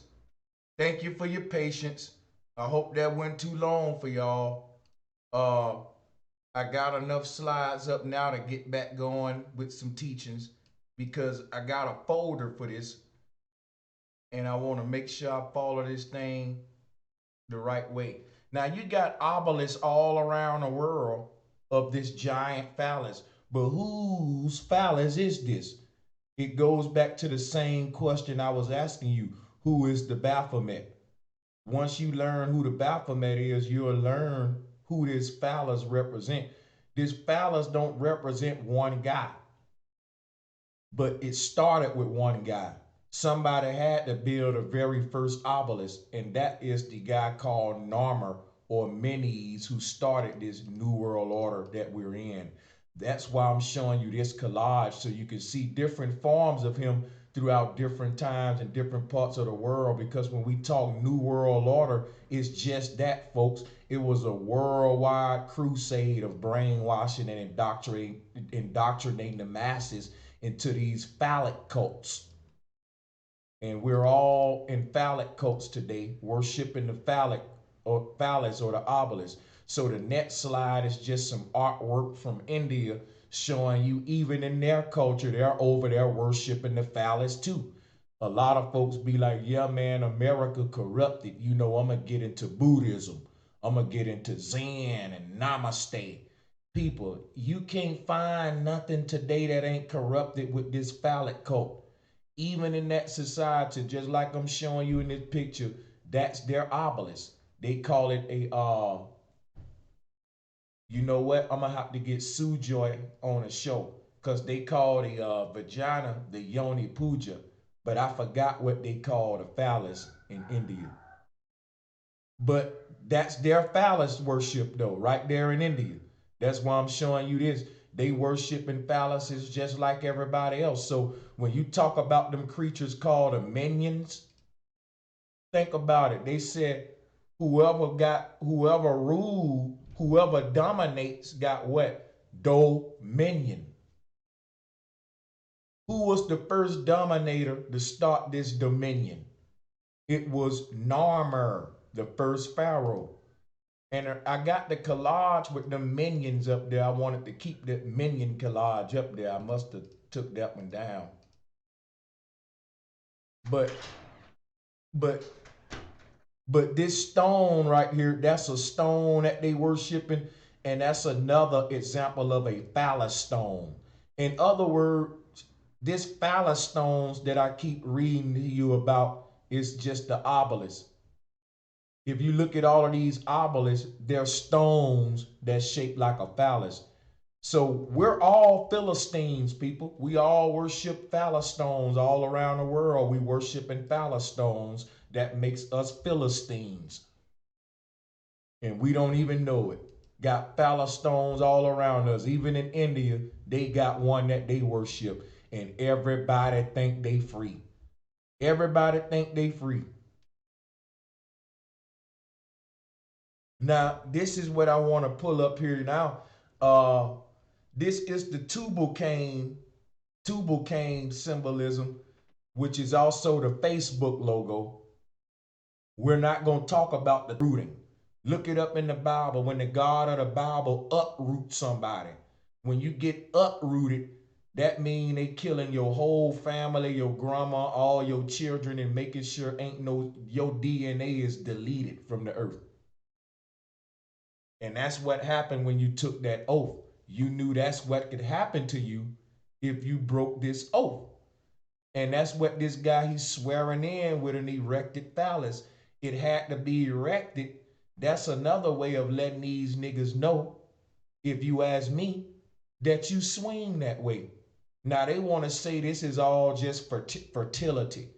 If it was about fertility, then men either have a woman instead of a bird. Tell me when I'm lying.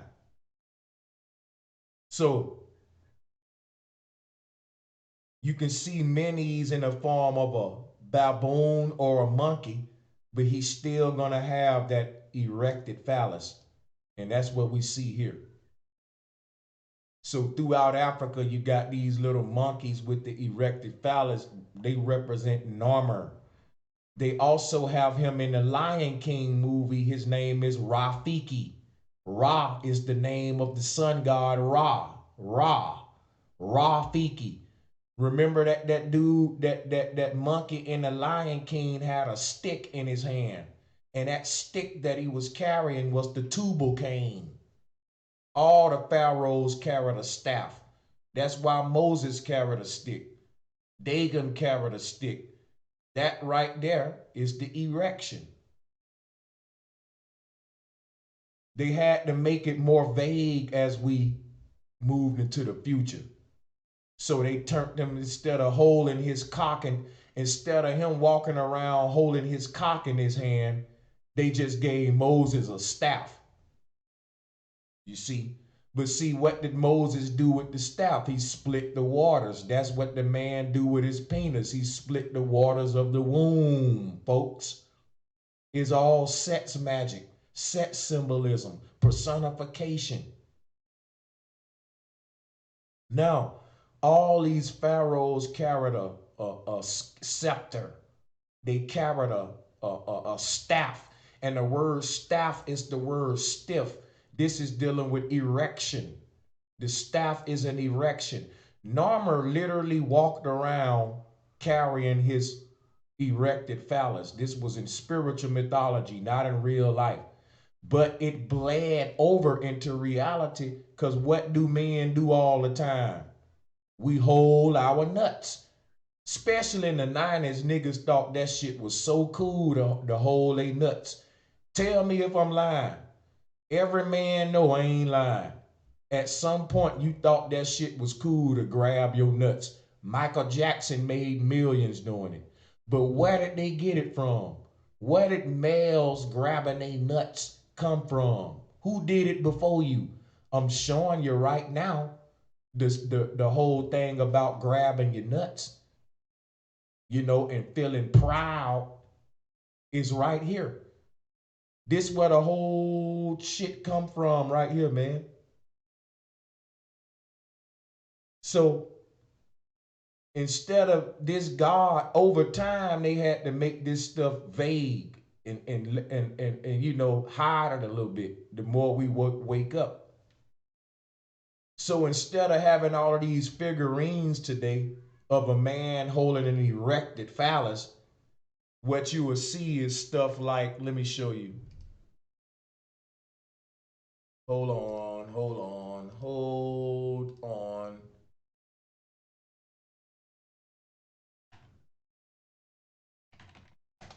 Yeah, instead of having a man walking around just holding an erected phallus today, what they'll give you is this right here. They'll just give you him holding a staff, which is still a word called stiff. In a lot of cultures, an erected penis is called a stiff or a staff, a stiff or a staff. Okay? And in other cultures, it's a phallus. But this is the Dagon scepter. Moses was just another deity that represented Narmer in the pantheon in his time in the myth as well. I'll show you another form of Moses later with the scepter.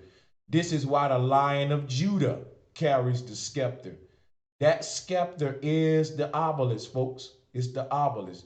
It's the same reason Narmer carried that cock in his hand. That's what that stick represents, the phallus. Now, let's talk some more about this, because you see this artwork, this style stuff all over Kemet right here. The baboon, you see the two balls and the staff carved on the Kemetic walls. It looked like a cherry.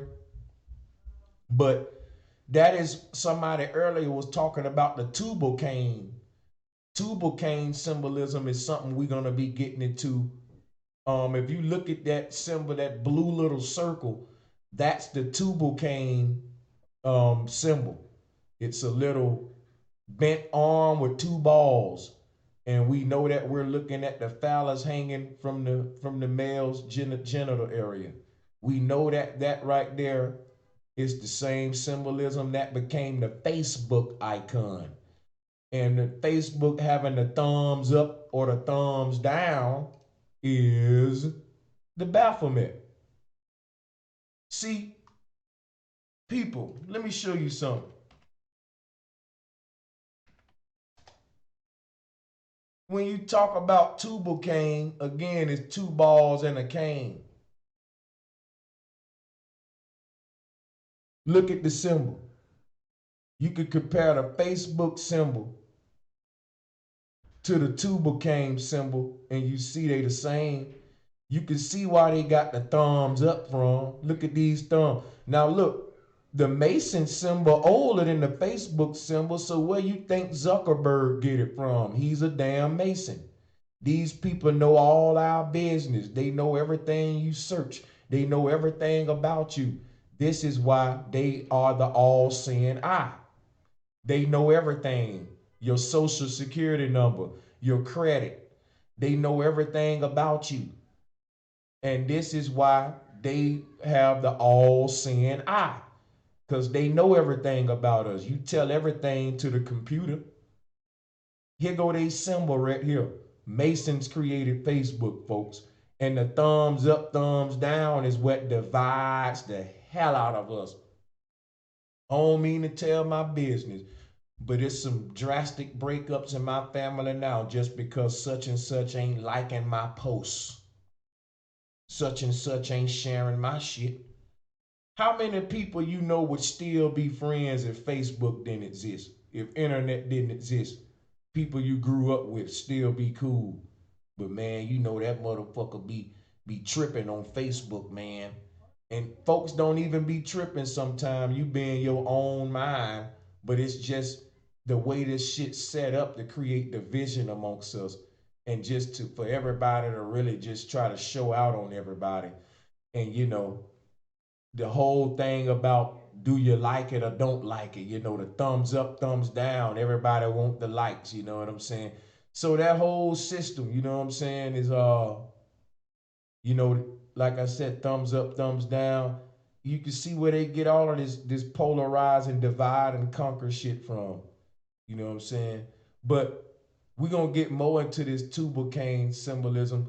Basically, this F or this tubal cane is the bent scepter. This is something called a bent scepter. You see Moses with it? Moses is holding a bent scepter.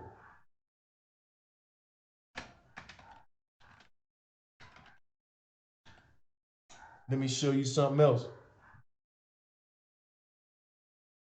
Here's the Pope with the bent scepter. Here's the Pope with the bent scepter.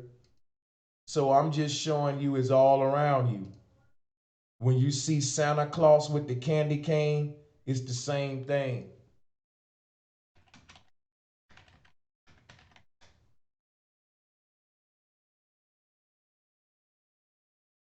It's the same deity in different forms. Same deity in different forms with his bent scepter. All of the gods idolize themselves in this same ritual with the bent scepter. And the Baphomet is another form of that deity. So another form would be here to Osiris, as we went over earlier. And as we sync all of this back with the baboon, remember that the baboon gets his name from this spiritual journey of the soul. You know, I already told you that the word Ba is linked to the soul, and boom is the same thing of blooming, blossoming, Buddha, bud, the budding. Everything is a controlled explosion. When something explodes, it starts off small and boom, get big. You have this little bitty grenade, but when you pour the pin, the energy in it from that small grenade will knock a whole block down, or half a block down. because everything starts small and grow outward, just like you started small and you're growing up to eventually you're just going to vanish and grow out and vanish, disappear, and wither away like a ripple effect. This is how everything is a controlled explosion. If a grenade explode outside, you will see childbirth and death happening at a fast speed in a split second. You will see the grenade go from being a seed, which is a grenade, which is harmless, and boom, grow into something that can fuck you up, which is an adult. That's when it's at its prime and the explosion is in its middle point, your prime of life. But when it die out, that's called getting old. And the explosion go away, the smoke die down, and that's it. It's over with, folks. That's what we are. Everything is a controlled explosion. You put a seed in the ground, and it's a little ass seed that you can hold in your hand. But as 50 years pass, it becomes a huge tree that cars gotta drive around, man, because everything is a controlled explosion. So this collage in front of us now just show us Norma, the baboon, dealing with that controlled explosion coming from the discharge of the penis. But in the form of the gods, like I said, corrupting the womb and giving the life-giving, basically, uh, resurrection is now coming through the gods out the Norma and no longer the goddesses, which is one of the biggest corruptions, if you ask me. Now, uh, it's a few more we gotta check out. Again, the baboons that we see all around Kemet is Rafiki. Now, hold on a minute, folks.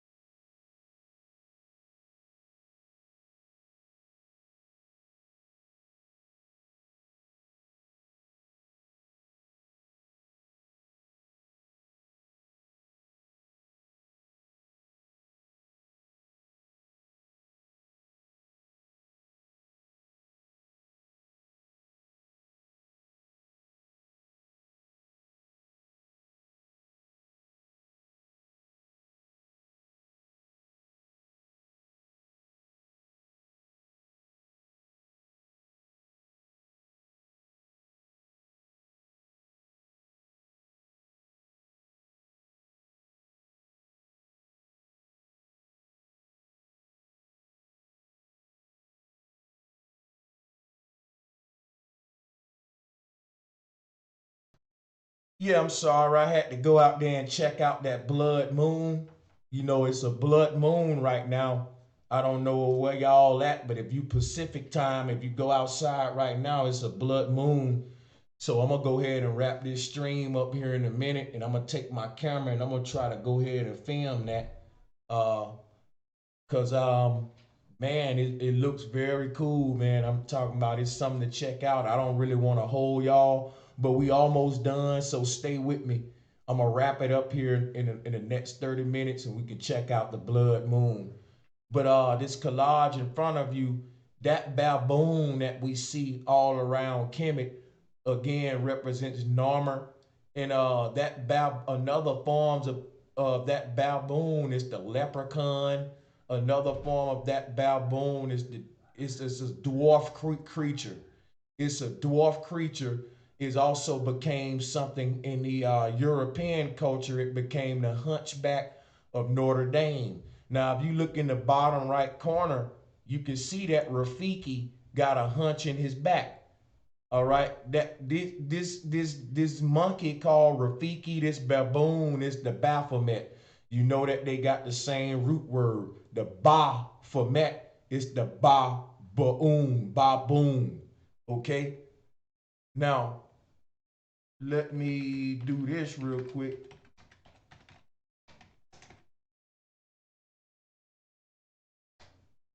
Because these are men personifying themselves as the goddess. Now, when you talk about the Hunchback of Notre Dame, the Hunchback of Notre Dame got a lazy eye because the Hunchback of Notre Dame is representing Saturn as well. So the Hunchback of Notre Dame with the one eye is the all-seeing eye. Now that one eye is really the womb that sees all life. Every womb on this earth that has had life come out of it has memory of that soul that it housed for them 9 months and a record of it.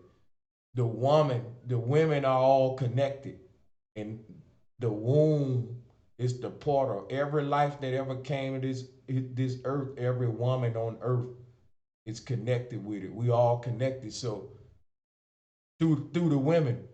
So that one eye is really the womb, is really the vagina. You know, that's winking at you, that one eye. But when the males started personifying it, it became Cyclops. In a lot of cultures and mythologies, it became a Cyclops creature. And that Cyclops, that one eye, is what we call that all-seeing eye of the Illuminati. Is Cyclops worship, Phallus worship, because of Phallus also is a one-eyed organ, you know, like the womb. So just to get the whole one eye symbolism stigma, you know, we gotta get that, you know, normalized so it ain't so spooky. One eye open and one eye closed. It's the same thing that I showed you with this. Let me show you something. Hold on. Jesus tomb, right? One eye open, one eye closed. Here it is right here. When you look at this Rolling Stone concept, you looking at one eye open, one eye closed. This is what this whole Rolling Stone represent. Yin and yang. One eye open, one eye closed mean you got 1 foot in this reality and 1 foot on an ethereal plane. We always connected to we always got a part of us connected to the ethereal plane. You got one eye open in this realm and one eye open in the next. And if you don't believe me, wait till you dream again. You're going to close these eyes and open up new ones in the dream world. That's what happened upon death. But the one eye open, one eye closed, it represent the duat. In between life, you know, the story of life and the story of death. The eyes opening and the eyes closing. You are a light that is flickering. And they call that life and death. But this is the one eye open, one eye closed, or the yin yang, the dark half and the light half. The one eye open, one eye closed is also the Baphomet, one hand raised, one hand lowered. It's all the same pattern, people. That's all I'm trying to show you. Back to this baboon. Rafiki is another form of the Hunchback of Notre Dame. And like I said, if you look at Rafiki, what is he carrying? A staff. He's carrying that staff, and if you look at what's on his staff, is 2 balls. That's tubal-cain symbolism. Rafiki is carrying the tubal-cain symbol, all right, or the bent scepter. I just showed you the Pope with the bent scepter. So Rafiki ain't doing nothing. Rafiki represents another form of Narmer, just like the Pope represent, with the bent scepter. With the 2 balls attached to it would be the 2 thieves on each side. All right. So you got the bent scepter. Dagon, the fish god, carried the bent scepter. Let me show you. And he raised that arm like I showed you. That 90-degree bend of the arms, arm and hammer. This is the fish god Dagon. And this is where the Pope get his hat from. This is the whale's mouth that Jonah was swallowed up in. But do you know who Jonah is? Jonah is John the Baptist. This is why John was in the water. John is Jonah. This story has been told throughout many different areas, uh, in many different ways. And the Bible has just connected all of these stories in a pantheon throughout. As you read from Genesis to Revelation, you basically getting the same story of the same God in different times and cultures from different people who saw this revered ruler in different ways, personified him in different ways, had their own name for him, shit like that. So this was the first guy that can go around anywhere on the world, and people fell out when they saw him, man. People was crying when they saw him, starstruck. And that's what the Pope is today. The Pope can go anywhere. And hey, ain't nobody gonna lay a finger on him. They gonna give him love. Because the Pope represent Norma. This was the New World Order. This guy was able to go around the whole world, and he was the first God that they worship. And if you look at this hat that he got on and the bent scepter with the arm, how the Pope like to raise that one arm up like that. Why do the Pope always give you that little wave like that? They give you like that because, let me show you. Look at Menes. Menes got one hand on his nuts, one hand on his penis. Look at the images. He got one hand on his staff or his penis, and he waving one hand with a 90-degree angle. Look at Menes in the red box. He got one hand on his staff or his penis, and he waving one, bending it in a 90-degree angle. Now check this out. The Pope giving you the same symbolism. They hypnotizing y'all. Snap the fuck out of it. And he's not going to stand up there and hold his dick. So he's holding a bent scepter. Jesus on that cross represent the Phallus of Norma, resurrection. Remember what the cross represent. It represent the same thing that this represent. It represent resurrection. He's holding an erected phallus in the form of Jesus. See, I told you they got to make it vague today. See, back in the day, the Pope would be Norma, and one hand would literally be on his erected penis, and he would be waving at you with the other one. Just like you see in this collage, looking Menes in red. One hand on his penis, waving at you with the other one. You feel me? So they don't want to make it so vague. Like they can't be that open with it today. They don't really like people pulling up they try to get rid of a lot of these phallic stones and phallic cult symbols.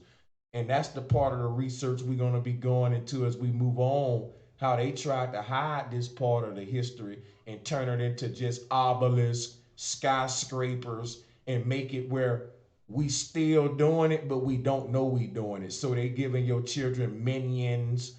You know, like I said, Menes will come out with one hand on his cock and one hand waving. But today, since they trying to hide it, the Pope just come out with one hand on the scepter and one hand waving. But if you pull up a picture of Moses, it was the same way. You see what I'm saying with his scepter? It's all the same thing. So Rafiki is representing the Pope or the Tubal-Cain with the bent scepter. And him bending his back, again, is another form of Bess, another form of, we know that the person that bends in our spiritual mythology would be the goddesses representing the arch. All right, the feminine is the curve or the bend. So Nut bent over Gab is what they giving you with this hunchback of Notre Dame, because the Notre Dame is the northern Dame. Nut represent the North Pole. Dame is woman.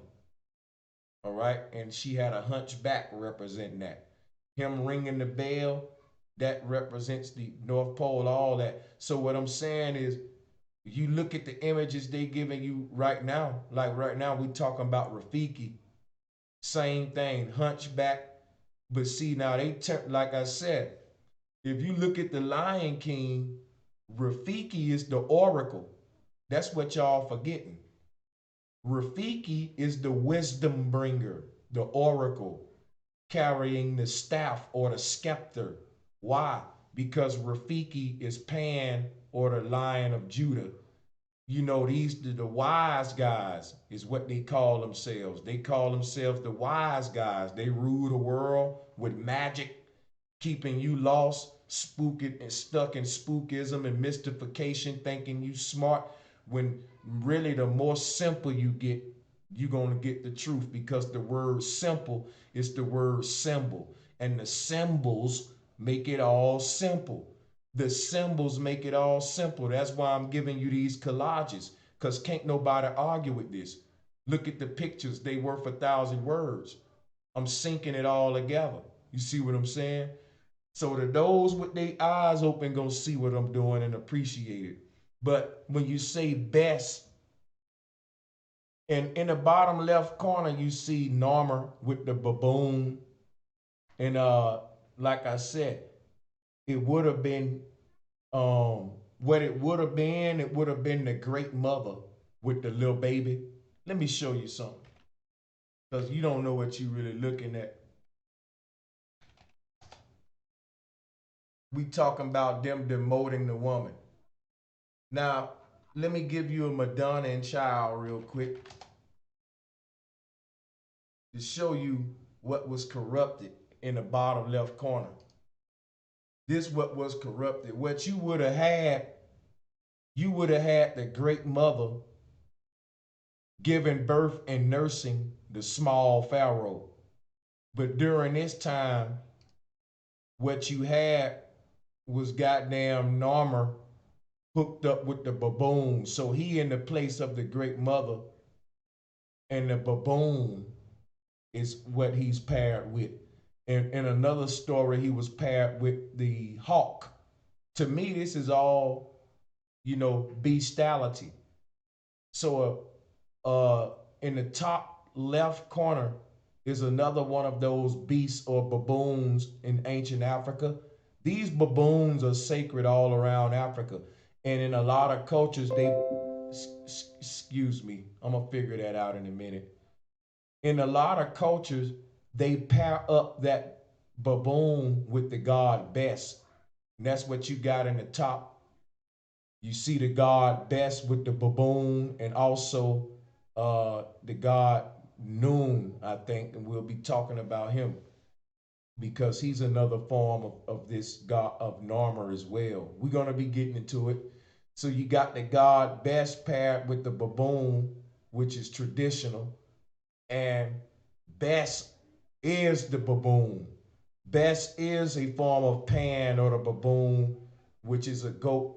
These are the many faces of the Baphomet that I'm giving you. When they say black people come from monkeys, this is what they talking about. We weren't born out of no monkeys. Don't take it literally. It's spiritual, y'all. It's spiritual. And I'm just trying to get us back on track because they making a fool out of us. When they say black people come from monkeys, everybody's ancestors corrupted their spirituality and turned their backs on the goddesses and the great mother. And in certain cultures, they turned their goddesses into serpents. So we be like, hey man, them people come from snakes. And in some cultures, they turn their goddesses into other animals. And we be like, hey man, them people over there, them alligator people, they ancestors come from alligators. Y'all taking the spiritual mythologies literal. The reason we say they come from these different animals is because these different animals personified the womb. It ain't that black people came from monkeys. It's that this monkey started personifying resurrection. The truth is we all come from the mother. We all come from the uterus. We all resurrect through the womb. But when the male god started doing the resurrections in the mythology and personifying themselves as different animals, and they got rid of the womb and turned it into a bird and a monkey and a serpent, people over time started believing it literally to the point where now they say, You know, man, them Chinese people come from serpent people. They come from serpents. Black people come from monkeys. Look at our cheekbones, man. And they just got us so dumbed down. They said we come from monkeys because of the image in front of you. These monkeys represent spiritual origin stories. When you ask somebody where we come from, how God created humans during that time when these monkeys was created, they'll pull out that monkey and go to telling you the story of like basically Osiris' resurrection. You know, that was when a child asked how humans was created, they gave them that story, that resurrection story that we still get today in different forms. But prior to that, when a child asked how humans was created, we told them what we knew through a woman. And a child say, who created the woman? And they say a woman, because that's all we can prove that humans is created with a woman. So when we ask how did God create humans, the ancestors said God must have been a womb.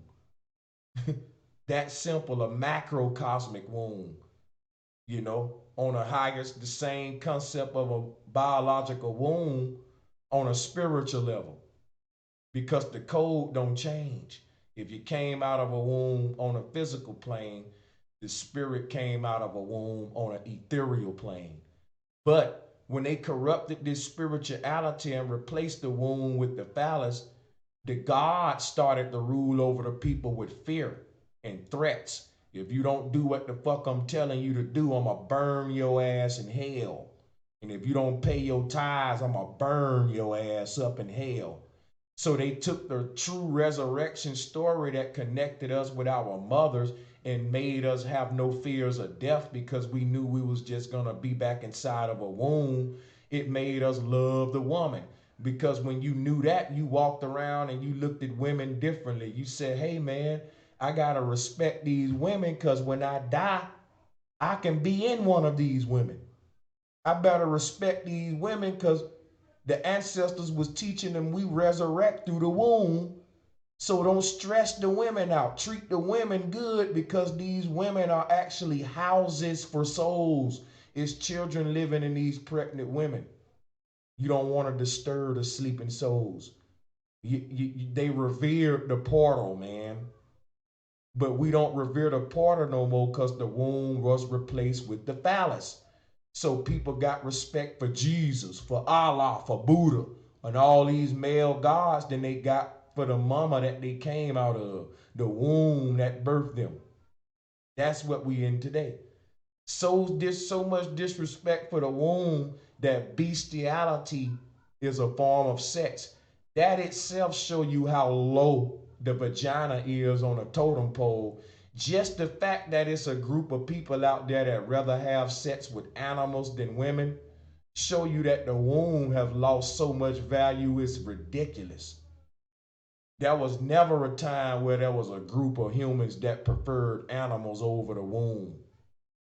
Males rather have sex with a cow than a woman because they being turned on by the sick aspect of it. They associate sexuality with sick shit. So they're turned on by sick shit like two women in a cup peeing on each other, animals in the bed.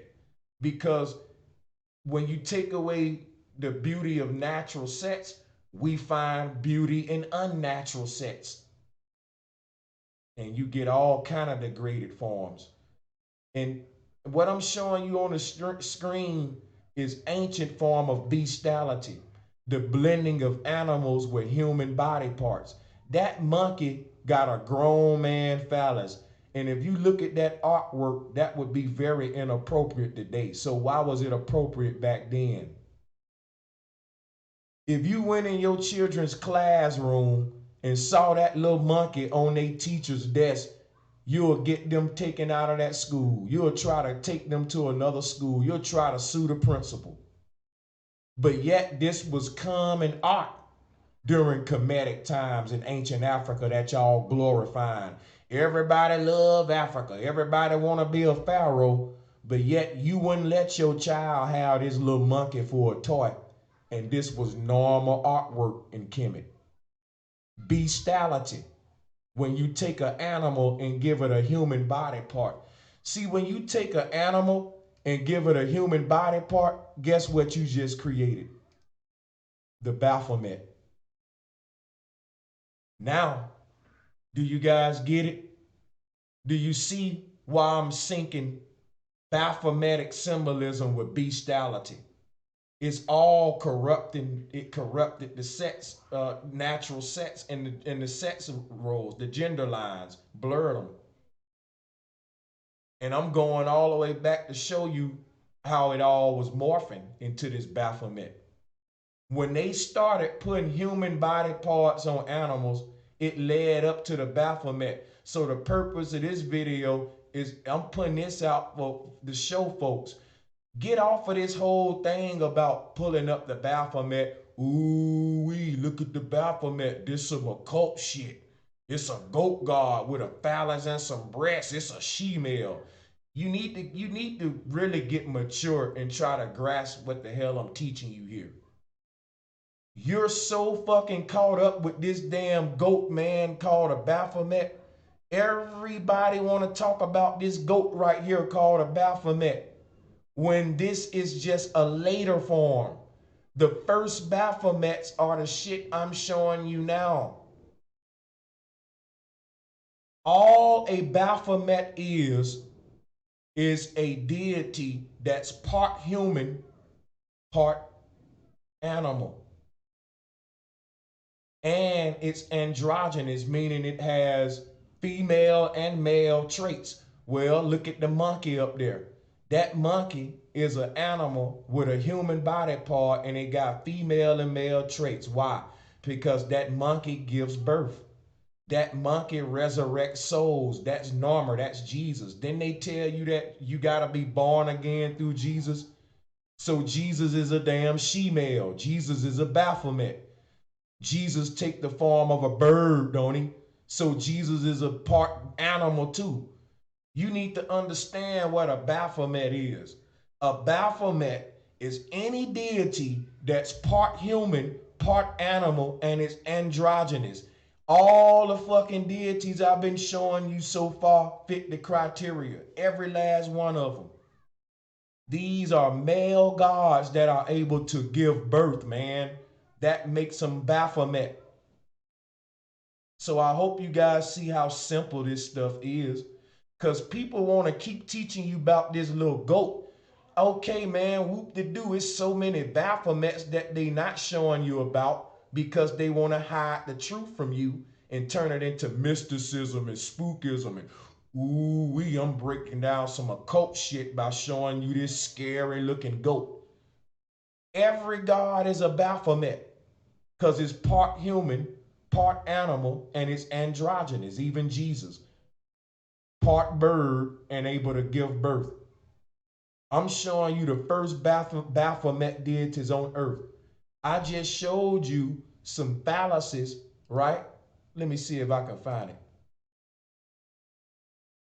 I just showed you some phalluses that was in the form of a female body a minute ago. I'll pull it back up for y'all before we get out of here. We almost through. Hold up a second. This is Baphometic shit right here. Top left corner. Okay? So they getting you caught up with the goat god of the Baphomet, so you don't see that all of these deities is basically a form of the Baphomet. They want you to keep focusing on the spookism, but they don't want you to see that the minions are a form of the Baphomet.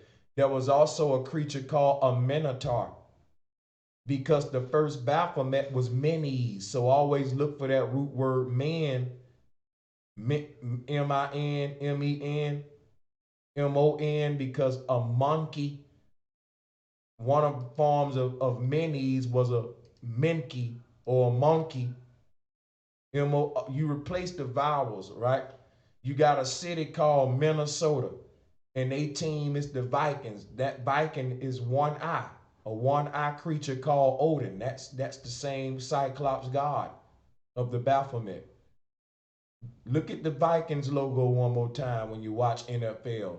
You will see that the Viking symbol is just the god Odin showing you the one eye, the all-seeing eye.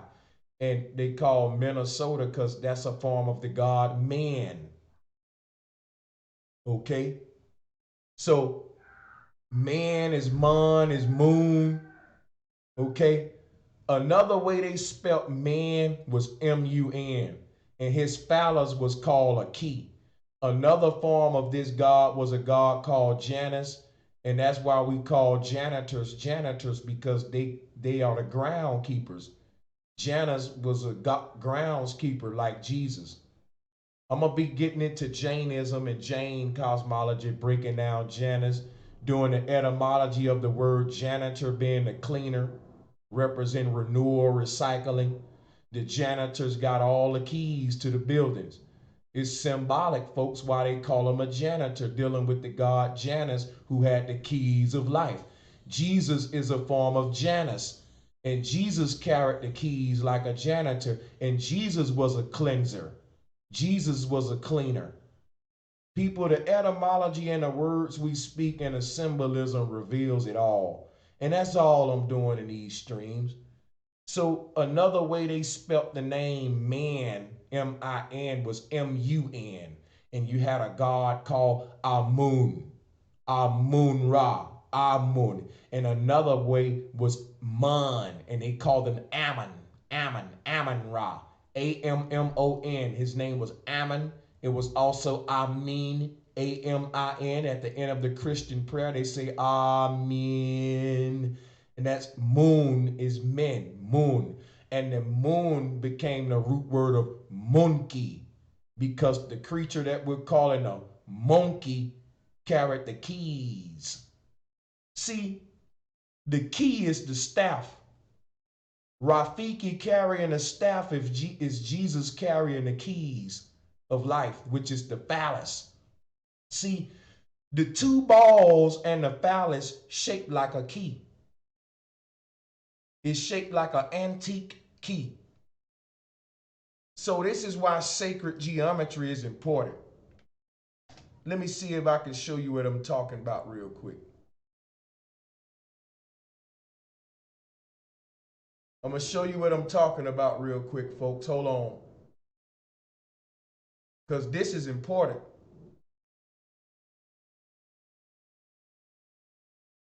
Hold on a second.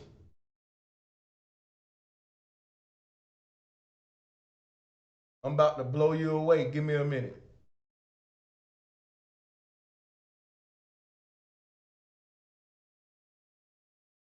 I'm coming right now. Check this out. Now, I don't mean to show y'all this. I know it's kind of gross, but let's just be mature. All right? Here's the male phallus. You notice you got two balls, and then you got the shaft. All right, let's be mature with this, folks. Please, let's be mature. Okay, you got two balls, and you got the shaft. This is the tubal cane, two balls and the cane, the Masonic symbol. This phallus worship. This is the rockets going into space. Space is the womb. All right, so when they blast them rockets off, that's a sex ritual. So look at the shape of the phallus and look at the shape of the key. It's the same. Here go the two balls. Here go the cane. Jesus holding the keys in his hand. Jesus holding the keys in his hand is Narmer holding his balls. Look at Rafiki holding his nuts.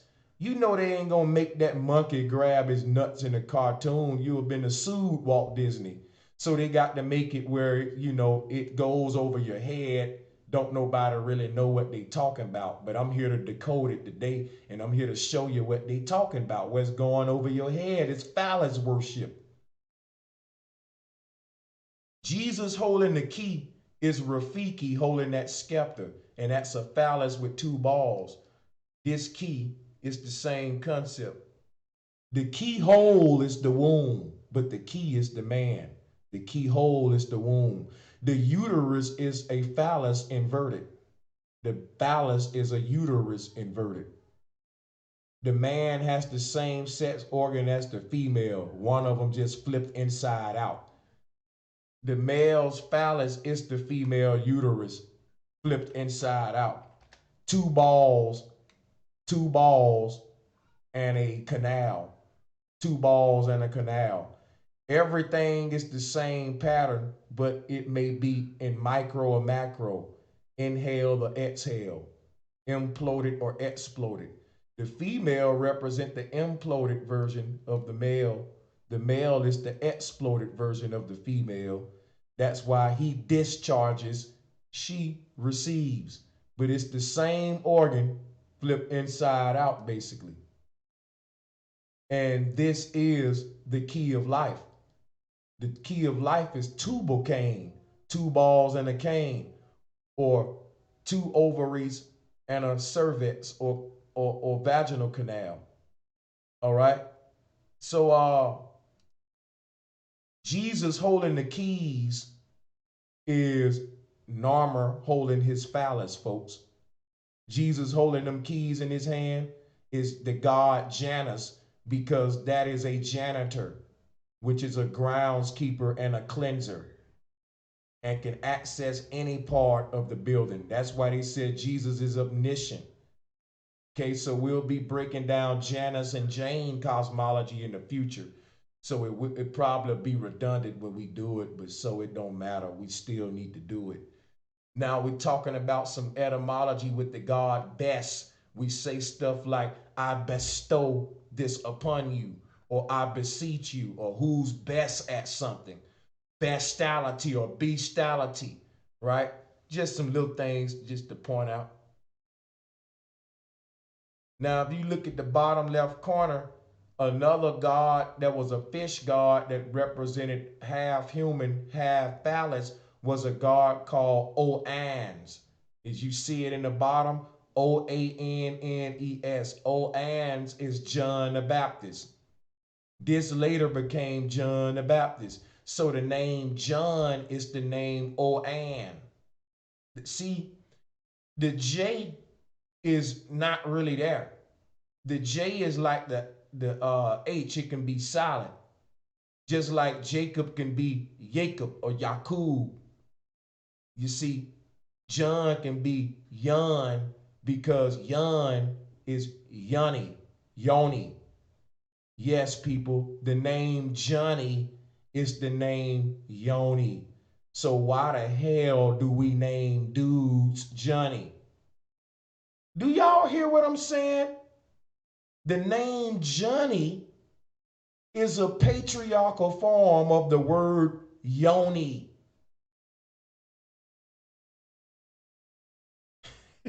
Shit, let me fire up this weed. Y'all don't even, you know what? Y'all ain't gonna really grasp how deep this shit is if you ain't a Kemetic priest or one of these folks that's initiated.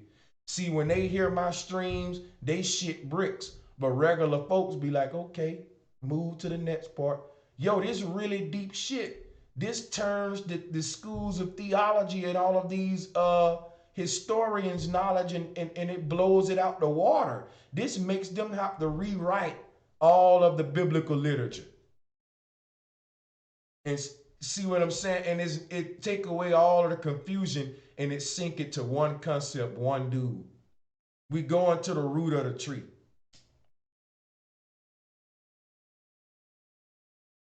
All right, so this God Oannes did the same shit John the Baptist did. He cleansed people and was basically a fish god.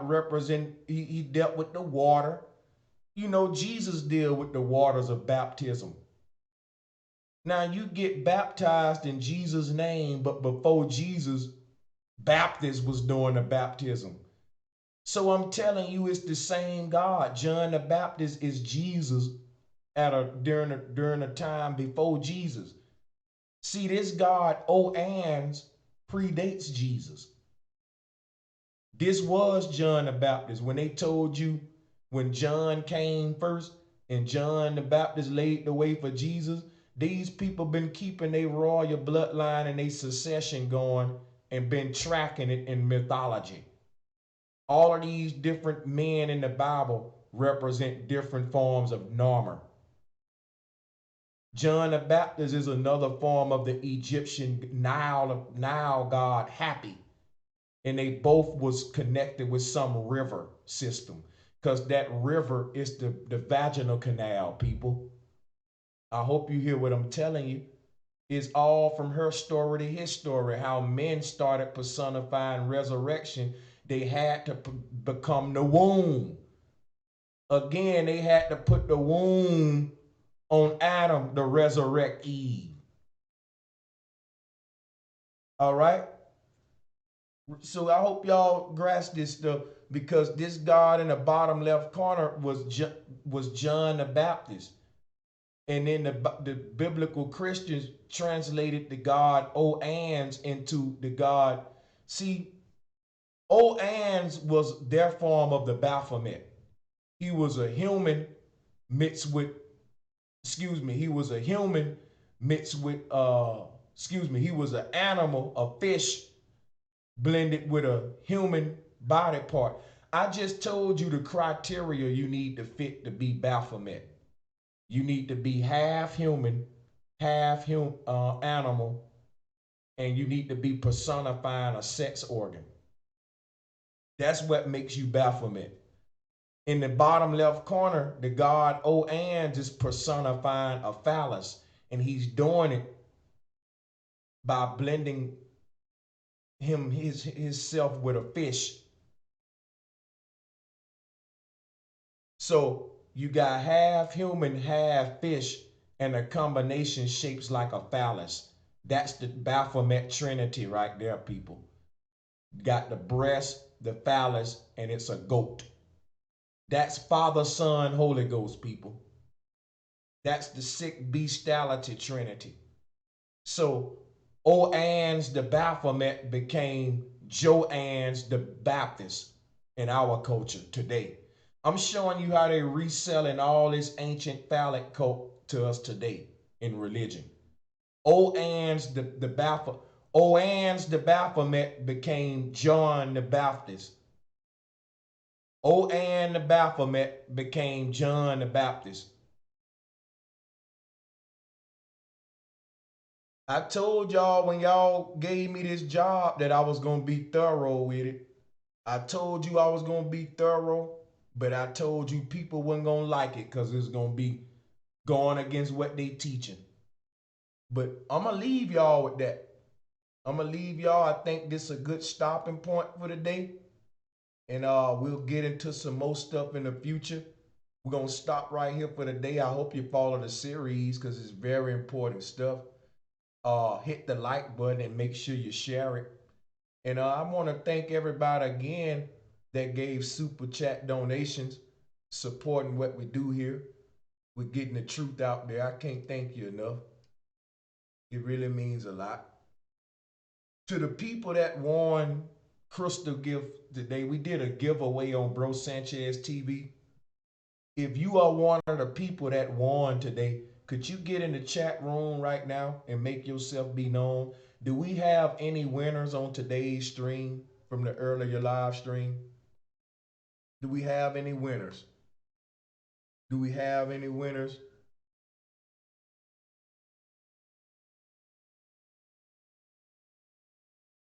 I'm in the chat room right now trying to see if we had any winners from today's earlier stream that took place today. If we do have any of those people tuning in, email me with your mailing address so I can send you out your gift. Because I ended that stream and I forgot to tell them how to claim their prizes. I hope you guys learned some stuff today. We got way more stuff to learn. We ain't through yet, y'all. We got a lot more stuff to learn. We ain't even got deep in the rabbit hole yet. And I want to give a shout out to everybody in the chat room. Much love to each and every last one of you. People who've been donating the super chats to the show. Big respect, man. Much love to y'all. Moneymaker been coming through, man. All of y'all been coming through, and I can't thank you guys enough.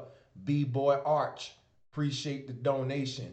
She Ether, appreciate the donation, my sister. She Ether, always supporting. Um, Again, if you won today when we did the crystal giveaway, if you won, I'm gonna call out the winners again. Uh, Honey Love, Peabody Grind, and Rusty Rodriguez. Email me ASAP so I can send you out your prize. If anybody know them guys, tell them to email me ASAP. And I will be continuing this presentation, guys. We ain't got no particular name for it. We just gonna be named, just be on the lookout for it. Make sure you hit the notification bell. Shout out to the brother Masterpiece out there. Make sure you sub to him and follow his streams. He's got great content over there. And again, man, all of my mods, I appreciate what y'all do, keeping the chat under control for me. I'm gonna have more and more giveaways. And I'm not just sitting on this money. I'm enhancing the equipment. I had a computer built, custom built, and that's why I was gone for a while. But now I'm back, and as you can see, the quality of the stream is good. The microphone is better. It's only gonna get better because I'm serious about what I do and relaying this message, and I want it to be crystal clear. I want to compete with all other folks. You got gaming channels out there. When they go live, it's just immaculate how they got everything set up and just to play doggone video games. I'm teaching the truth. And what I'm going to do is be so serious about it that I'm going to put my money where my mouth is. And if I say I'm going to do YouTube videos and do this, then damn it, I'm going to do it. My folks said on half step with nothing. So if I'm doing this YouTube thing, I'm going to put my money here, invest in making this platform better, more professional. The research is going to always be deep, thorough research. You ain't going to get it from nowhere else because I don't mind staying up 3, 4 in the morning, reading through stuff, meditating on these symbols and just doing the tedious work that a lot of folks don't want to do, but they want to shine, though. They want to shine, you know. So what they do, you do all the hours of research and they just steal and repeat what you say, which is cool, but it kind of sucks, But yeah, I'm gonna get on up out of here, man. It's been a wonderful one. I'll see y'all on the next one. And remember, the next one will be tomorrow, Monday morning mystery school, right here on Bro Sanchez Live. You better be here. In the morning, we getting it in, mystery school, and we are continuing the same topic. All right, but we diving deeper. We diving deeper. All right, let me get up out of here, folks. It was awesome. Peace and much love, guys.